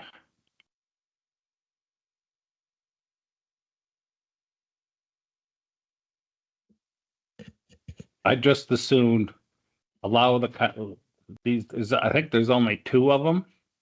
These aren't Redland residents. They're on the outside of Redlands, and there's maybe 4 hookups at most. The pipes were dug in. Some of them were dug in last September, and they're still open, waiting for that last inch to get into the county road right away. I would let them guys hook up, and then come April, when the thing is turned over, give us some more time to come up with a better an agreement than this. I don't know if anybody's got any questions or not, but it was really easy before. Now it's not going to be so easy. Did you have anything to say? Sure, I can provide some responses to that. I think there's 3 things covered there. So in terms of the access and work agreement and the municipal access agreement, something the county does always require for third parties installing infrastructure within county managed right-of-ways. So one is a municipal access agreement. That actually covers the actual infrastructure that gets installed and left in the county right-of-ways. And we do that with anybody who wants to install infrastructure within the county right-of-ways, unless it's covered under some other provincial legislation. And then the other one, as mentioned by Councillor Kester, is the access and work agreement. That agreement actually we sign with the contractor directly, not the infrastructure owner, of who's actually doing the work in the right-of-way. Both of those agreements do come with insurance requirements, obligations, et cetera, for protecting the risks and liabilities inherent to either somebody owning infrastructure within the county right-of-way or somebody performing work within the county right-of-way. So generally we require those 2 agreements anytime infrastructure is installed within the county right-of-ways. And so this was identified in these cases. It's a gap that we had right now that we just wanted to take care of, and be able to, I guess, dot those I's and cross those T's and moving on with these particular service connections, even though from what we can tell, the municipal access agreement wasn't in place that specifically covered these service connections in the past. It was a gap that we wanted to cover off. The other question I think was in relation, or comment was related to clause 4.3. I'll just get 4.4. Thank you. So what this clause, this was actually a request from our operations manager. It's certainly something that if we get feedback from the WRC, we can look at. It's more in the interest of protecting the infrastructure as opposed to the right-of-way. So we do want these valve vaults outside of the right-of-way, even if they're right outside of the property line would make sense. What we do run into in some situations is the road is actually right up against the right-of-way, and so the concern is if it's that close, if a grader or a plow or even a vehicle just kind of veers off a little bit, we don't want them driving over or clipping or piling snow on these things. It does in that sense, so it's out of the right of way, then at least 3 meters and preferably 5 off of the edge of the road, which might push it into the private property. It's not a hard and fast requirement. It was really more to protect that infrastructure. If a landowner came and said, hey, can we actually push this to the edge of the property line? That's something we can discuss. We can even, if we get the feedback from the WRC that clause doesn't work, it's certainly not a hard requirement. The only thing with the county is similar, like for why this agreement's in place and protecting the county. Once that infrastructure is in place, the county wouldn't want to take liability for potential damage that might happen to it. So it may be in the best interest of the landlord to push it in a little bit, but it really depends on what their interests are and what their use of that land is. So certainly not a hard rule, is more just to in the interest of protecting the infrastructure itself. And then I believe the last question, 4.23. So it's recognized that most of these service connections of this type do not require a professional engineer. Sometimes infrastructure, especially when you're dealing with water, potable water infrastructure, for some types of infrastructure, there is professional engineers that are required depending on the type of system. For simple service connections, it's usually not the case. And so from what I can see, that clause doesn't mandate a professional engineer. It just says that if it's required by legislation, that the WRC has made sure that they've covered that off as part of their design. If it's not mandated by legislation, then of course there is no need for it, and the county wouldn't require that in addition to what would already be regulated through provincial legislation. I think that covered all of the comments, at least in terms of maybe offer a little bit more explanation into it. I guess from my point, Brad, especially that last one about the professional engineer, WRC answers to Alberta Environment, and they have to do everything to Alberta Environment standards. Why put in a clause that Wheatland County has no governance over? Like, you don't regulate, Wheatland County doesn't regulate when you don't have to have an engineer, right? That clause is Alberta Environment's totally, though. How you hook up the lines, how you drain them, how you clean them, that's all Alberta Environment.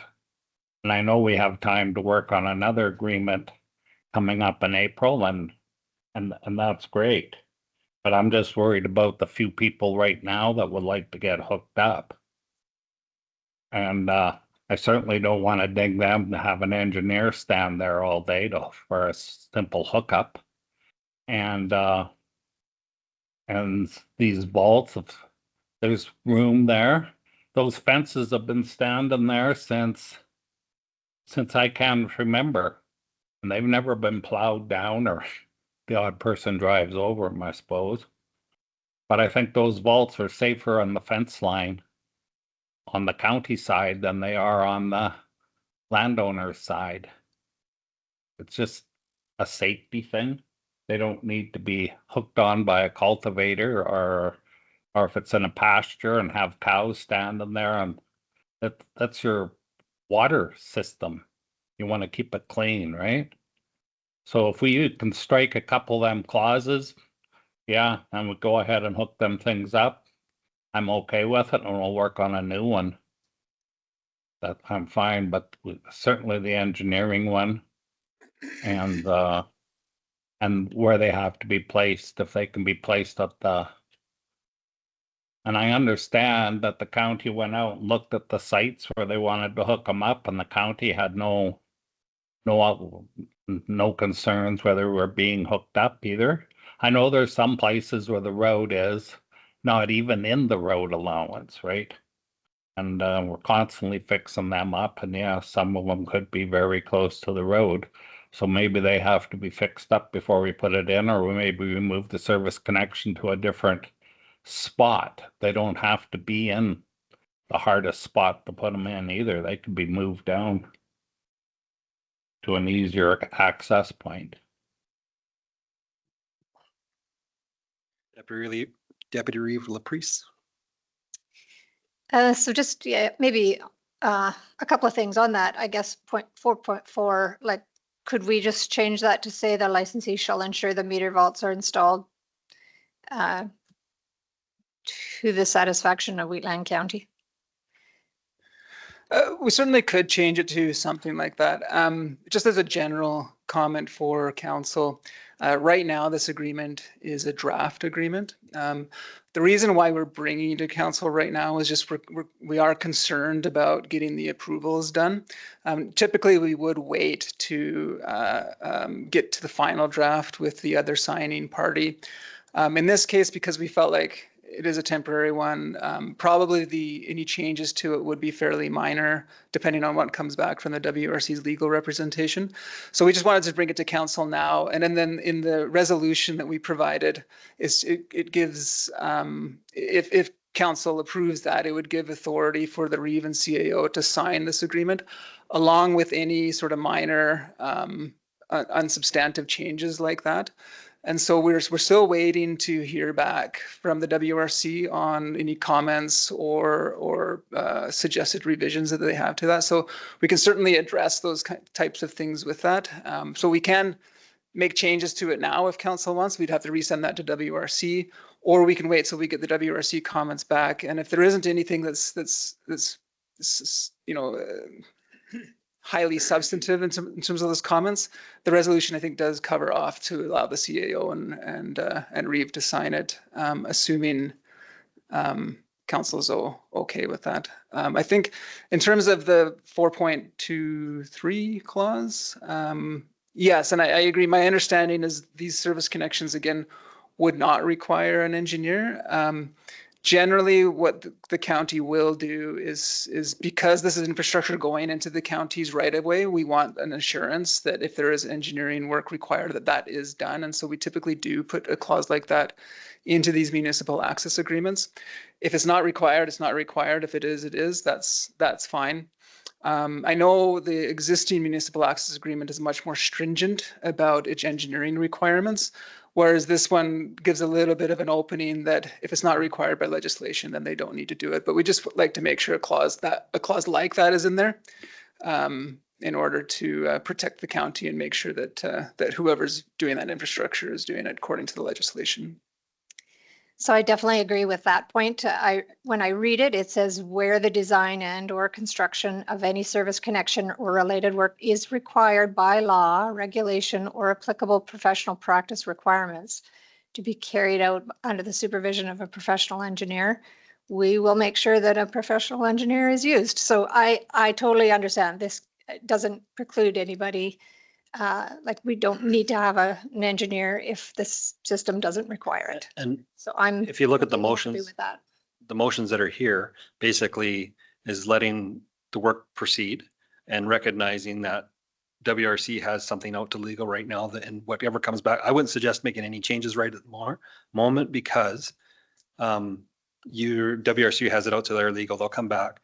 Then that's negotiation. To make it changes right now is just going to muddy the waters. Slow it down. Yeah, slow it down. So these motions here, let them do the work.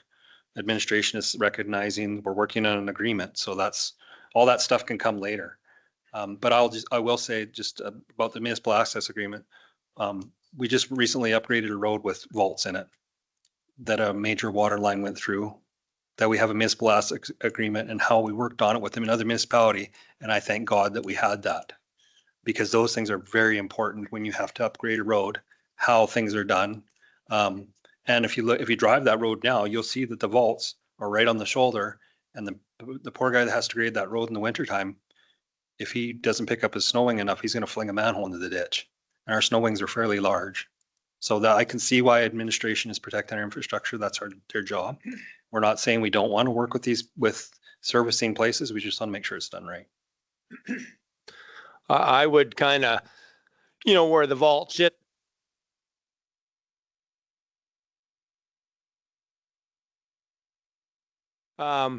Many farmers farm around well site access and all that type of thing to have to have the vault inside the farmer's place shouldn't be that onerous, especially when it, in the end, will be his infrastructure. It services his home.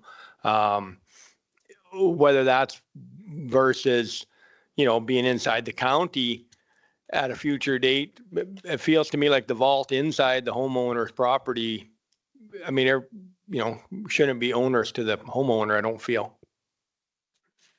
Sorry, you had one more. I had one more just question. So 4.15 talks about service connection authorization. Is that, to me, that seems like a WRC requirement rather than a Wheatland County one, but maybe you could help me understand that. Certainly, through the Reeve. This is something that we added. There was some concern raised through the process of every time these service connections come up, we might need to amend an agreement to get each service connection added. And so this was actually to the point that was made earlier, rather than amending the agreement, we've set it up so that it can be just a separate authorization with submittals from the WRC, county review and approval, and then just a written authorization could be as simple as an email. And so what that does, rather than having to go back into these agreements and revise them or add a diagram for the new connection or whatever the case may be, we can just take care of this as a separate authorization. We have had some suggested to the WCGM that we could, along with them, work out set up a system or a process with some application forms and things to handle this. But really, there's not a lot of formality to that in the agreement, except to say, hey, we're going to handle this as a separate exercise without having to go back and revisit and retouch this particular agreement. It's already built in. The WRC, as I understand it, does have a process internally for when people do want to do service connections to their system. They come and submit an application. I think the WRC gives their approval, but that would be separate from this particular agreement. This authorization is specifically in regards to installation of infrastructure within the right-of-way. So the WRC is working on a water line service connection agreement where they are sort of identifying what kinds of infrastructure they want and what kind of planning and what kind of construction drawings and things like that they want. Is this an overlap of that? And is this our responsibility or is it their responsibility? Through the Reeve, I wouldn't say it's an overlap. I would say there's probably some overlapping information within those two, and the information that gets submitted to the WRC in terms of their review and approval of what gets connected to that water line, which I think is a good idea, does make sense. They could probably use that information to then submit to the county and say, here's our plan. Can we go ahead and install this in the right of way, which is information that we'd be requesting anyway. So all part of the same process, just different purposes. One is the resident to the WRC, and then this agreement deals with the WRC infrastructure in the county's right of way. Okay, I understand. Thank you. Sherry, we have people here that were supposed to, the ombudsman, right? Correct? So do we want to continue this discussion as council or table this for now? Deal with our guests that are here? My questions have been answered. I'm not sure about Councillor Kester. Someone I make a can motion. wait. If Brad's gonna stick around. Do you have more questions, Councillor Kester, or shall I make a motion? Yeah, I did. Oh, okay. They're quite simple though. Well, we have Yeah. people, 15 minutes, so let's table this for now. Do I need a motion to table this? I forget. No, okay, we're good. Don't. Let's, we'll lift this after the discussion. So we have some people here from the ombudsman.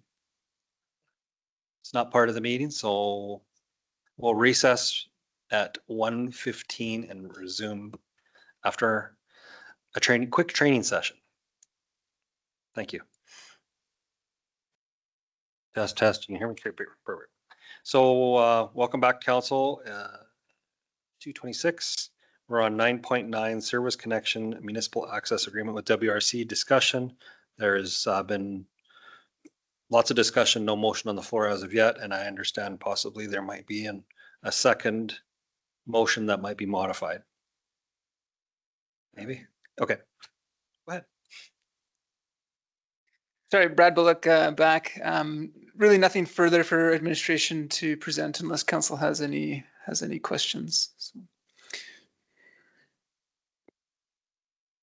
So I got a question for administration, like if we've ordinarily put the vault in and I'm just pick anything, if we make an exception for these two, does it create any kind of a precedent going forward?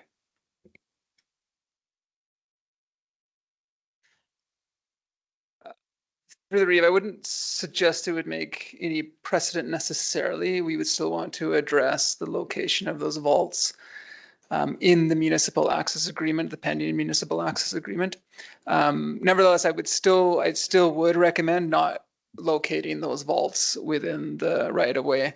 I think what's been done in the past is done in the past. I think the recommendation I would stand by from our operations manager is to keep them either like, and that's fine if they're right on the property line or just off of the property line. We would just prefer them not to be inside the right of way, would be administration's recommendation anyway.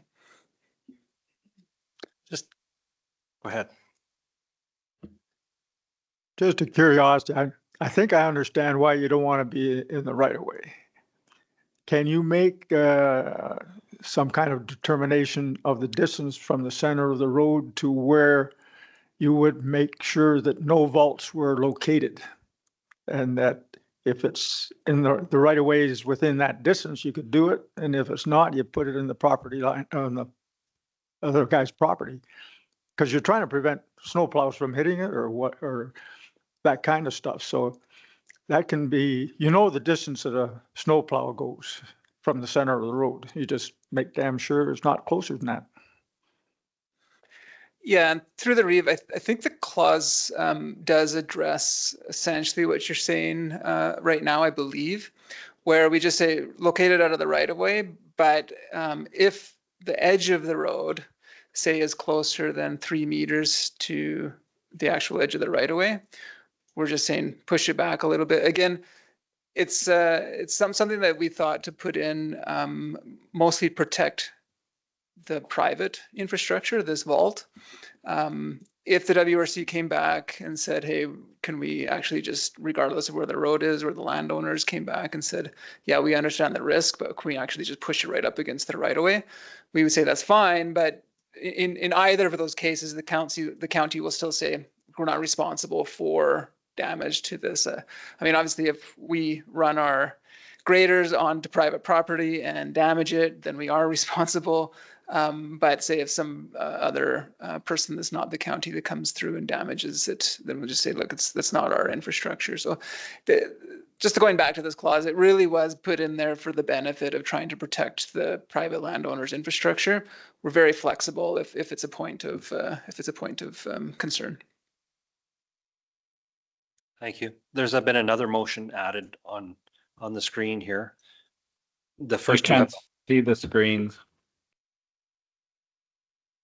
And WRC recognizes it's for WRC's protection, but in most cases, I think those vaults are in the fence line, and graders don't grade the fence lines. I know in other places, yeah, there is no room. I mean, it's site specific. It's hard to make a policy that fits everything all the time.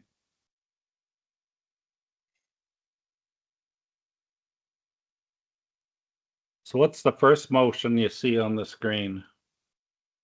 Same as the first ones are the same. There was just a third one added from before.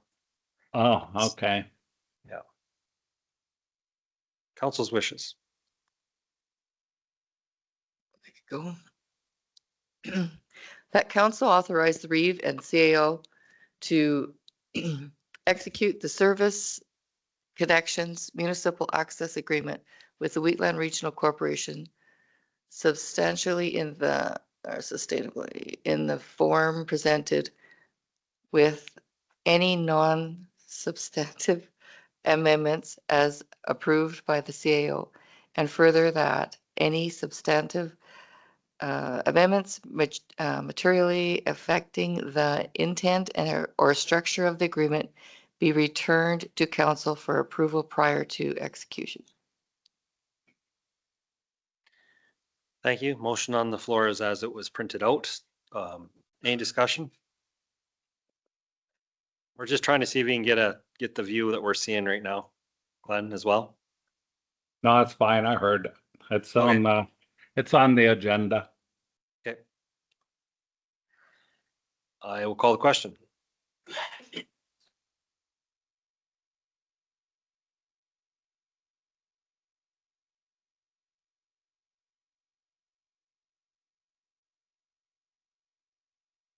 That's carried.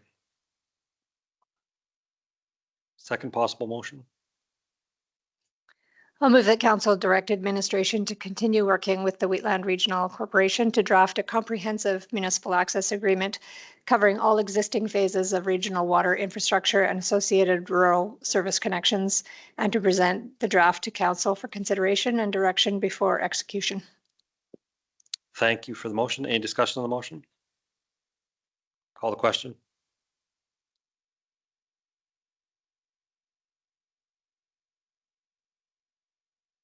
That's carried.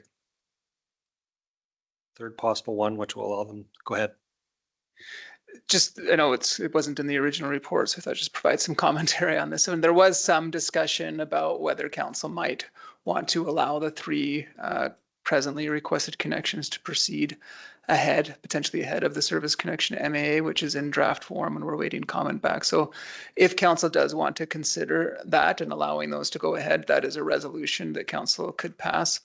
The WRC could also sign this and execute this MAA, tomorrow or this week or whatever, which would make that resolution not required. But it's just there for council's consideration if they want to kind of direct administration to speed up the process a little, or to allow the process to speed up ahead of whatever what the WRC is doing with their legal review and such. So for these particular connections. And through the Reeve to council, as a follow-up to that, I did receive a call on Friday from one of the affected residents that has the open trench where the connections from his property's been brought to the property line and then the transmission lines there, and would like to make that final connection prior to waiting for the parties to sign the temporary municipal access agreement. So question to administration, if we do that, are we protected?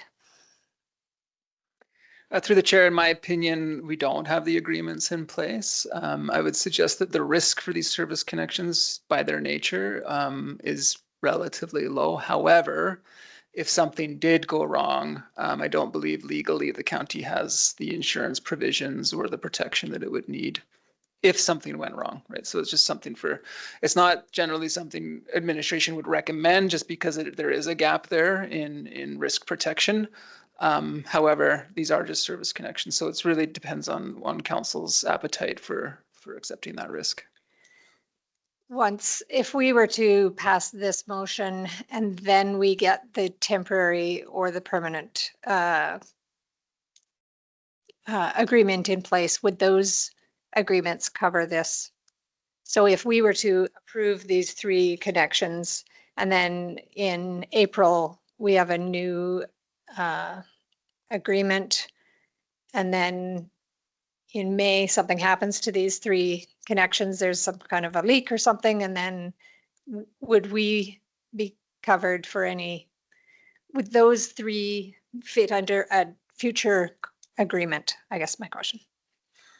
I think I understand that. Through the Reeve, what the intention would be once these agreements are signed is also to get in place kind of the paperwork for each of the current as well as the past service connections. So get whatever drawings or location information may exist for that and sign, per your question earlier, that service connection authorization where the county says, okay, can you provide us the information for this? Where's it located? What is the infrastructure? And we say, yes, okay, we approve that. So in addition to signing the agreement, then we would just work to get all of those in place for each of the past and the current service connections, and then we would be covered under those agreements. But we would have to kind of do both, one, sign them, and then get all of those authorizations in place and work with the WRC and getting that done as quickly as we can. Councillor Clayton? We've already passed the first two. Does that give you enough room to do exactly what you want and be fully covered without the third one? I see it kind of a redundant. No, it doesn't. Can you hear me? Yeah, we can hear you. Okay, yeah, so these guys put their application in WRC and then everything was going good. Then they come for the work and access agreement, I believe, and then the county seen that they perceived that they weren't protected. So stopped everything, and these guys haven't had the opportunity to hook up. If you read this agreement, it becomes null and void when the comprehensive agreement is done. And the comprehensive agreement hopefully is done in April when Rocky Ford signs over their 5-year term lease is over. So everything is covered. The risk of anything happening when they're installing these service connections is very small. And WRC would fix them up for sure, because they can't have that water operational or people don't get their water. That's very important. So having said that, I'll make that motion. I think it's on your screen, that council authorize administration to permit WRC Wheatland Regional Corporation to install, operate, maintain, and access 3 potable water service connections to the WRC main line within Range Road 222A, road allowance near Redland.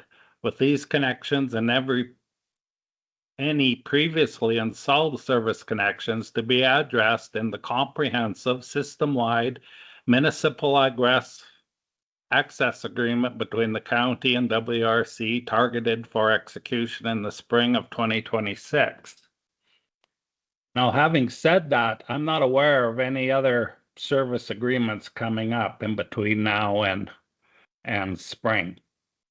So staff and WRC could go straight to work on the comprehensive system-wide municipal access agreement. We don't have to worry so much about this one that we're looking at today that we passed. And time WRC gets back to their board meeting and see if a lawyer looked at it, make some corrections, send it back to the lawyer. Why not just go straight to the comprehensive one, and the county can work closely with WRC and tell them exactly what they want, where they want the vaults, and yeah, and let them put it in. They're experienced service providers. These are Wheatland County ratepayers, and this WRC county is part owner of it. Like, come on. They want water. They need water. These trenches are open. It's in a pasture. They're going to have cows who are probably going to get hungry here when the grass turns green. Yeah, I say vote for letting them to put it in. The same as if the agreement was signed and the county's there to tell them how they want it done. Where exactly do you want the vault? And they would say, yeah, that's probably where we would put it. And those vaults are WRC property. That's why we want it on the property line. So everything WRC's within the road allowance, as well as the main line, and the customer is on their own property, and WRC hasn't got infrastructure on private property. And it just looks cleaner and neater that way.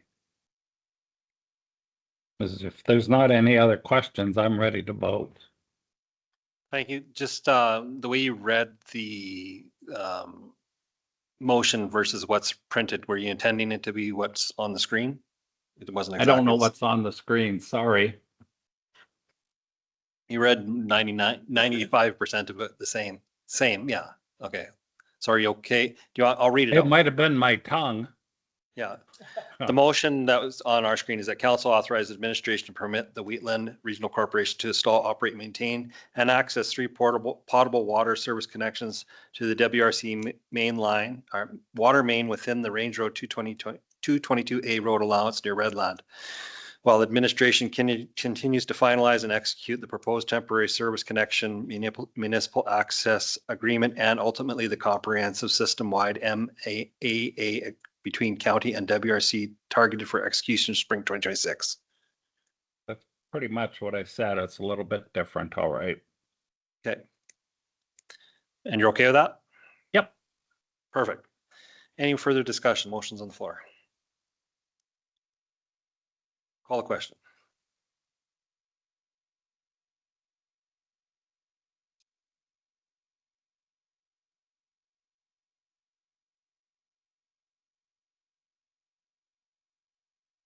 And that's carried. We have Thank you very 3 much. You're welcome. We have 4 more in-camera items coming up. I'll move us into in-camera at 2:43 p.m. and I'll call the question.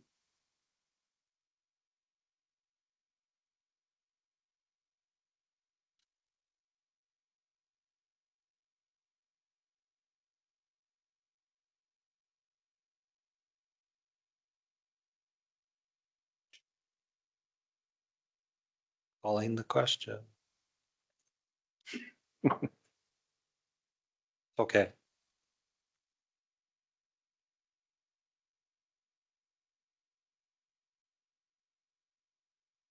We're in the conference room again. Okay. Did it come out? Do I have to refresh? Nobody's voted? Okay. I'm in favor. We can go around the table real quick. I'll press it then.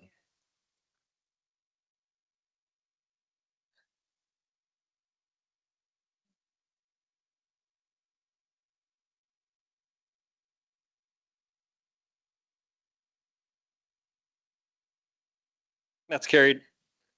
Okay. Muted. So I'll call the council meeting back to order. Motions arising from in camera. Whoever wants to go first. Okay, I'll move that council direct administration to investigate alternative wastewater treatment solutions for the Lakes of Muirfield community, including as discussed in camera, and to report back to council with additional information, comparative analysis, and recommendations. Thank you. Motion on the floor. Any discussion? Hearing and seeing none, I'll call the question. We'll go around the table. Oh, she's you got. wanted- Oh, eScribe is up. We'll use eScribe. Yes, so is Glenn got eScribe as well?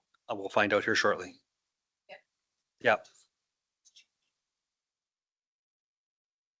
Please vote on eScribe. My apologies. Where it says listed option, yeah. As discussed. Yeah.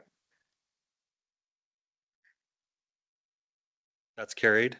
And we had anybody voting? Okay, that's 1 down. Go ahead.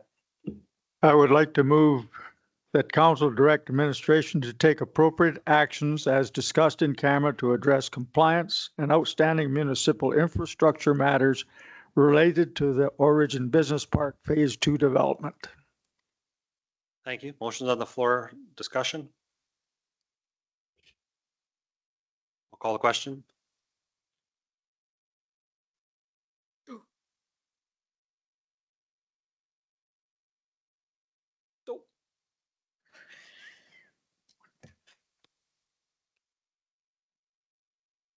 And that's carried. Councilor Hibbs. I'll move that council direct administration to review fire dispatch service delivery options through corporate and financial services policy 2-1 2.1 to support informed future decision-making while maintaining the option to continue with the current provider. Thank you. Motion on the floor. Any questions on the motion? I'll call the question.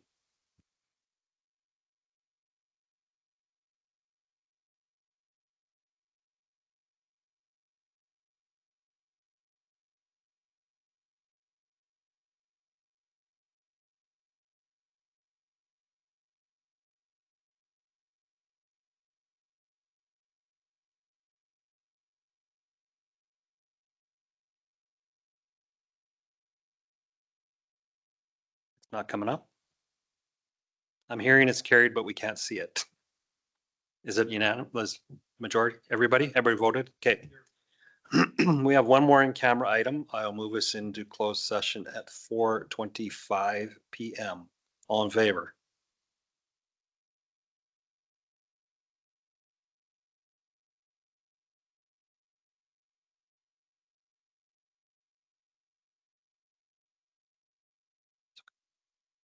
You're gone.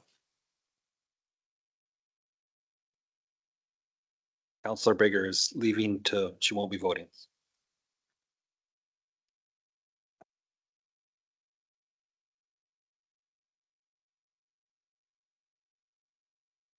Thank you today for everyone. Appreciate it.